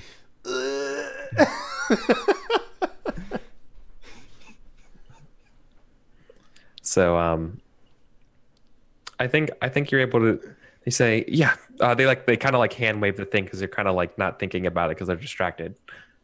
Is it just getting hot in here? Or is it just us? And sure, yeah. We would be able to help you in some capacity, and we can keep it quiet with the rest of the conglomerate. Fantastic. Pull out the actual piece of paper with the contract on it that's already got 15% on there. Slide it over. Like you already... like it's like predetermined that was the deal that I was always going to go with. Fuck, that's the balls. Yeah, okay. That's amazing. Cool. All right, so let me make a note here. Right, 15%. Mm-hmm. Yeah, that was some clutch rolls too, everybody. Look at that. You guys are great at rolling dice in this game. Nice. Yeah, I pushed that button real good. Yeah. Take that. The best. 20. Cool. All right, everybody. So then there's handshakes, winks. Before salacious shoulder touching. Before Formania leaves, they do slip you their private number to contact them. Whenever you're around and free. I'd love to look at the stars with you. That's what they say. Does that line work on you? On a scale from 1 to successful, how successful was she? That's like if you ever want to get dinner, I imagine, or if you ever want to swap fashion. Is that what would be a good line? I look forward to engaging in sexual conquest with you. Yo, is that like hang on a minute. I don't think between Chavazian like cluster units it's like I like the idea that you just take select people, select clusters from your thing and you like chain and you swap. Yeah, pretty much. And then like you get a part of them and they get a part of you and that's how you like expand your knowledge pool and shit. Yeah. It's kind of and it would be more like I look forward to making experiences with you. I like the idea that myself... incredibly overt. Yeah. Myself and Sorta sitting there just like... Maybe they are very overt. Yeah, that makes sense. Okay, yeah. We have so many experiences to share. Yeah, totally. You turn back to me and I'm just like... I love it, sharing experiences. Swipe left, yes. Totally. God, perfect. Okay. That's good. Okay, out of character, Eric. Mm-hmm. What was their name again? Nia. It's actually Nia Love. I'll put it here. Nia Love. Nice. Got him. Space sex confirmed. Of course. This is better than Mass Effect, the new one already. Damn. That's an odd name for a Chiavazi. Can you have sex in the new Mass Effect game? Yeah. Can you do it with alien species? Yep. How does that work? Or do they assume that everybody has like compatible genitalia? Yep. That's it. Wow. I never romanced anyone in a single Mass Effect game. I was too busy trying to save the galaxy. Look, banging out doesn't take that long, okay? Jeez. Maybe the way you do it. Damn. Oh, you have to like unform then reform, so yeah. I remember once I was playing the first Dragon Age where you can also like have romance with people. Or it was either that one or the second one. And I had this male character and there was this other male character which I thought was like my best friend. So I thought we were building like a bro relationship on. But then you gave him a bro job and it got weird and like it's just don't worry about it. Yeah, no, it got weird because I thought we were just friends. Yeah, look, it's saying some romantic things like, dude. Just like summer camp. yeah. I mean, you're not really best friends with another man unless you've put his genitals in your mouth, right? That's just how it works. Anyway, next scene, we're playing a game. That's just how friendship works. Yeah, that's pretty Sometimes standard. you gotta give your bro a hand. Yeah. Ah, bro, I'm all bent up. I'm all like fucking chalked up with and stuff. Can you help me out? It's like, I got you, bro. Don't worry about it. Don't worry about it. Get that Axe body spray going. Good. Sword play. Name of the episode right there. Good God. So, anyways, yeah. Cut to you guys probably prepping for the mission, right? Yeah. I'm curious, Eric. Specifically Yes. with Very curious. with low atmosphere or no atmosphere like engagements and stuff like that. How does it work? Are we able to take from her like some sort of like vac suits, like armored vac suits? Because I know there's like the armored stuff, right? Oh no, you do not have armored vac suits. I know, that's what I'm saying. Like, are we able to borrow those from her? No, you're gonna be using your ship. Oh, we can fly the ship in there? Yeah. You're Okay. not going in there like stealth like. Yeah, no, you're taking no, it's assumed you're taking the Corvette there. Mm-hmm. Okay, so I was under the impression that those guys were walking around. No, there's no small craft that would be able to survive the shots from these cannons. Mm-hmm. Okay. No, like they already tried sneaking in there, right? And like those cannons find you. Mm-hmm. Okay. I mean, I guess they would offer that to you, but that seems pretty crazy. I guess you could kind of like sneak around and maybe like demolish the cannons on foot, like paratrooper people, like you know what I mean, like sabotage stuff. But if that's what you want to do, we could try to go down that route. I kind of in my head, I was kind of thinking you guys were just stealth up the Corvette there and actually blast these things out of the rocks. Okay. And all right. But maybe I'm wrong. I'm totally cool with doing. I know that we don't have very good... like dirty dozen stealth mission. Yeah, don't get hit by the cannons, but like sneak in there, find them, blow them up with like C4 stuff. That'd be cool as heck. Because I don't know if we have very good guns on the Corvette, right? Like if it's like maybe it's better when it's versing drones because I know there's like a scaling thing or something. Okay, so what we have is we have a sand thrower and 2 plasma beams. Yeah, the sand thrower won't do shit against these things, but your plasma beams should work. Okay. Plasma beams deal 3d6 damage, and they have armor penetration 10. Mm-hmm. Or you could like ODST me, drop me onto the plasma cannons, and I can just tear them apart With your swords. with my insane strength. The thing is, it's in 0 atmosphere, so you'd need some sort of like breathing apparatus and protection from the void. But the thing is, if your vac suit gets punctured, you're pretty much dead. You're dead. Like you just die. Like there's no saving that. So that's why going outside. Well, there's Lazarus patches. True. I don't think they protect from like being vacked into space though. Yeah, they do. They do. As long as you're like within an hour. Yeah, as long as an hour and like your head's around, they pretty much can do it. Like most of your body's intact, like a Lazarus patch and a good medical facility can pretty much get you going again. Okay, all right then.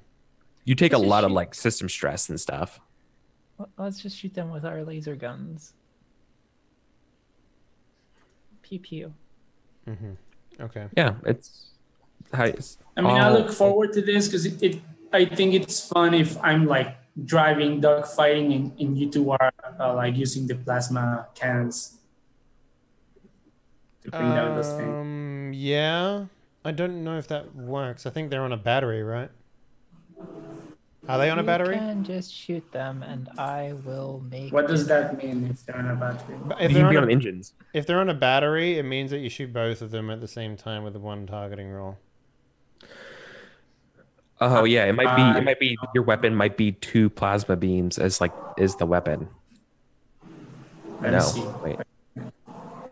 So No, plasma beam is a single weapon. So there's 2 separate plasma beams then that are not on a battery, right? Is what you're saying?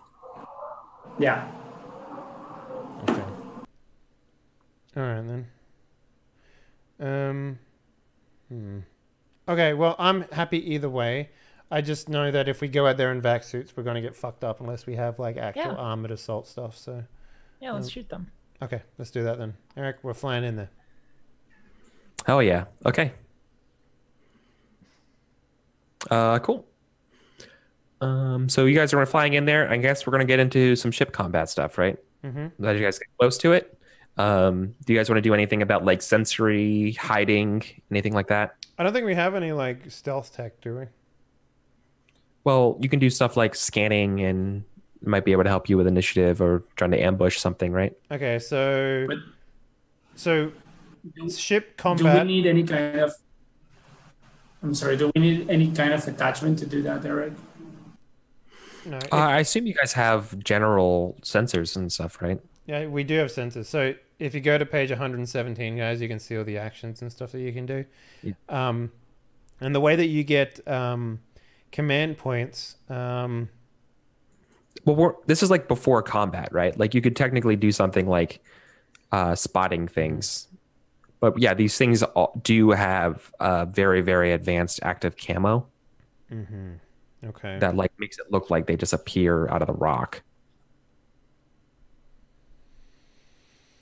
Okay. Interesting. All right. So there is sensors.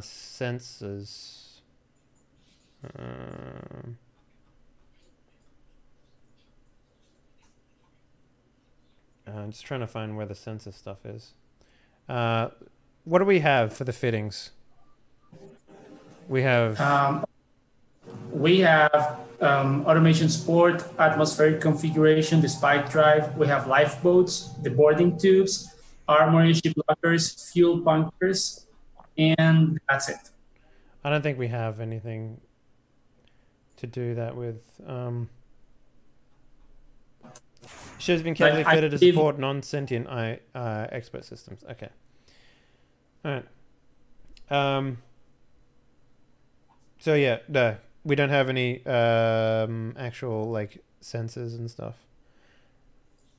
Hang on, let's take a look here. Hiding and seeking. Okay. Let's take a look here. The observer takes bonuses and penalties on the opposed skill check.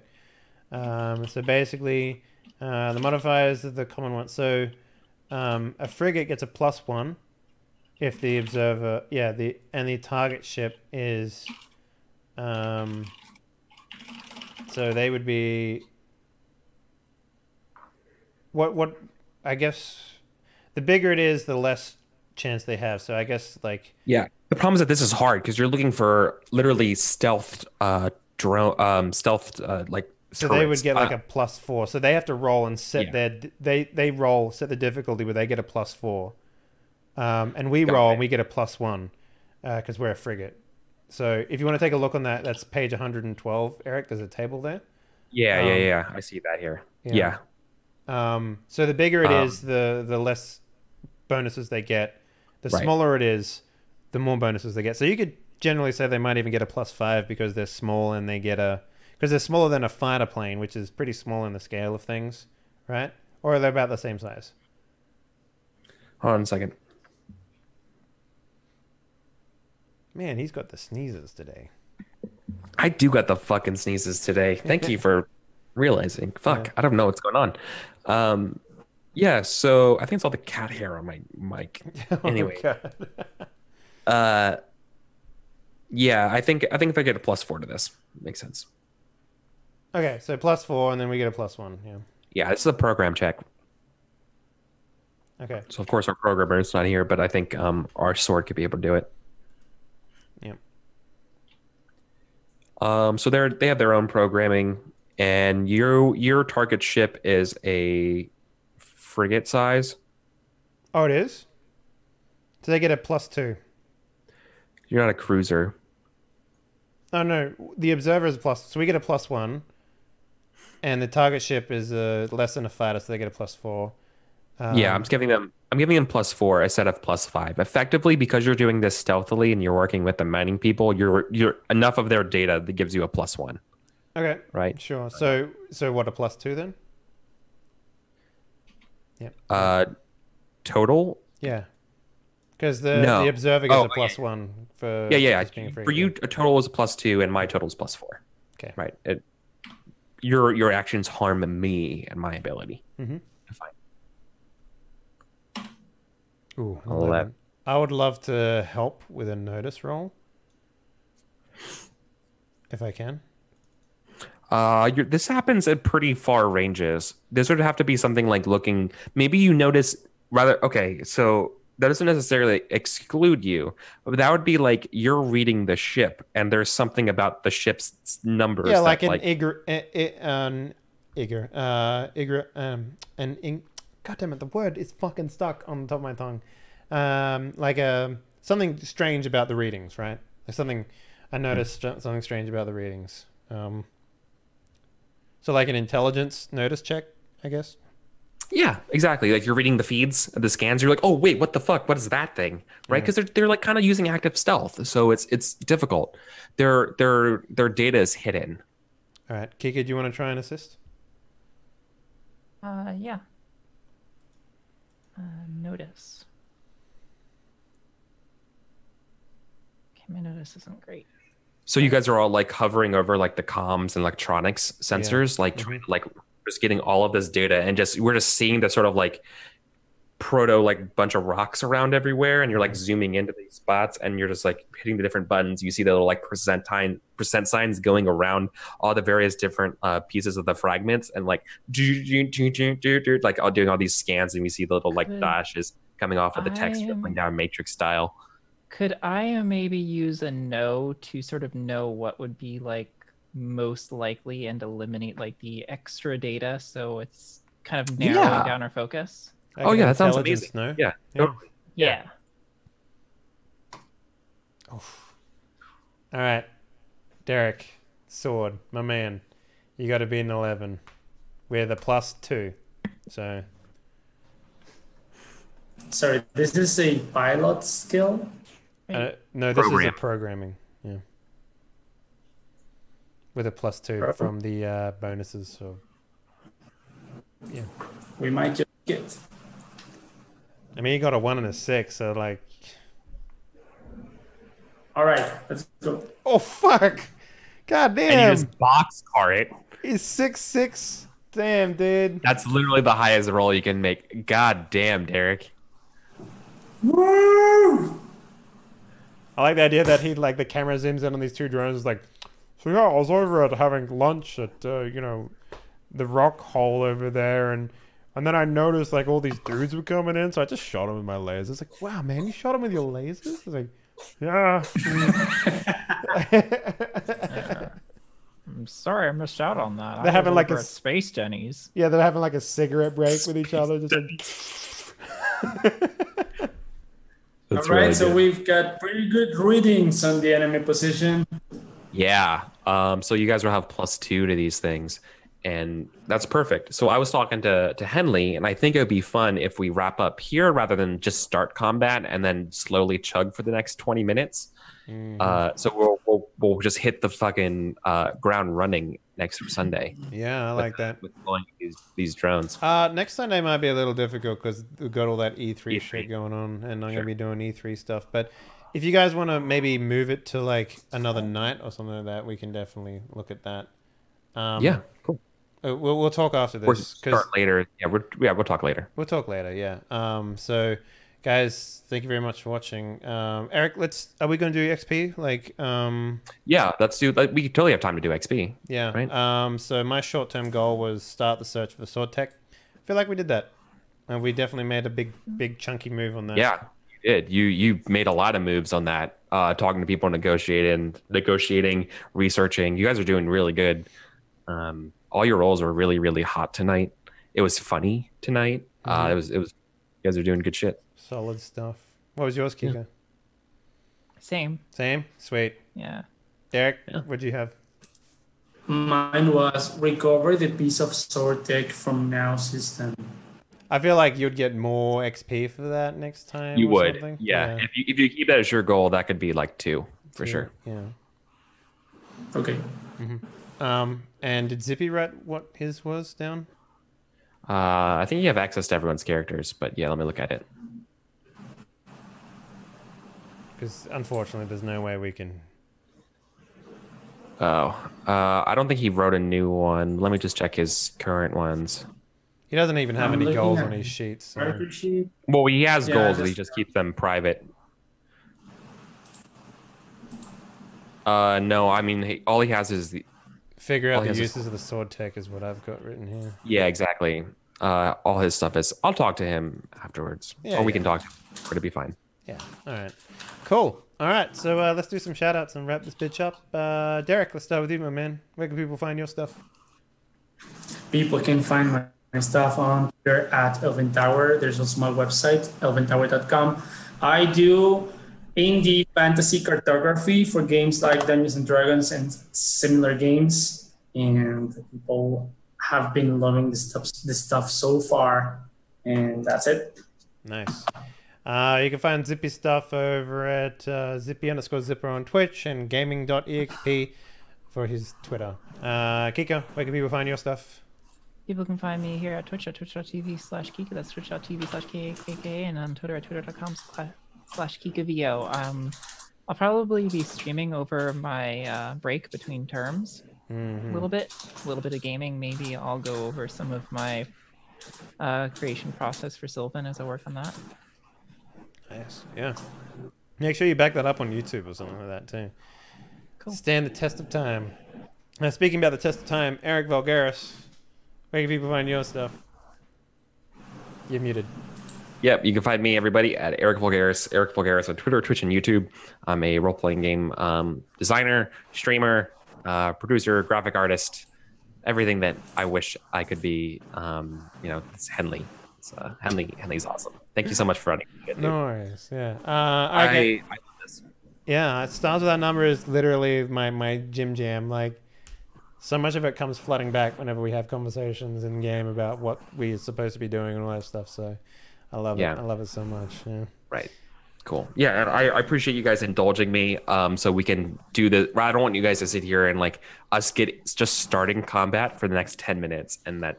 Yeah, we'd get one round of shooting and then we'd have to break anyway. So so it's super cool. I have one shout out if that's cool. Yeah, go for it.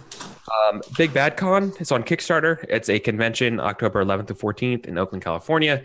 It is one of the best gaming conventions on the planet, period. If you like games like Stars Without Number, if you like all these cool indie games, that is the place to go. Big Bad Con, California. It's on Kickstarter right now. It's already been backed. You just get some stretch goals, get your tickets there. It's super cool. They've been doing this con for like 5 years now. It's run by a couple of friends of mine. It's amazing. Big Bad Con. Check it out. Alrighty. Ladies and gentlemen, thank you very much for joining us for this week's episode of Solar Ascendancy using the Stars Without Number revised system. If you like what you saw, make sure you follow all these hot nerds and check out the archives over on YouTube, which you can find the link down below. But yeah, we'll be back sometime next week. We'll decide we'll talk after this about what day would be appropriate because there's a lot of open slots on the Die Party schedule as it is right now. But yeah, E3 is going to be in the next slot for Sunday. So, we're going to be doing a big E3 gym jam over there instead. So, yeah, keep your eyes out for that. Until then, though, make sure you come by for the daily stream. And yeah, love you long time. Have a good night. Peace. Bye-bye.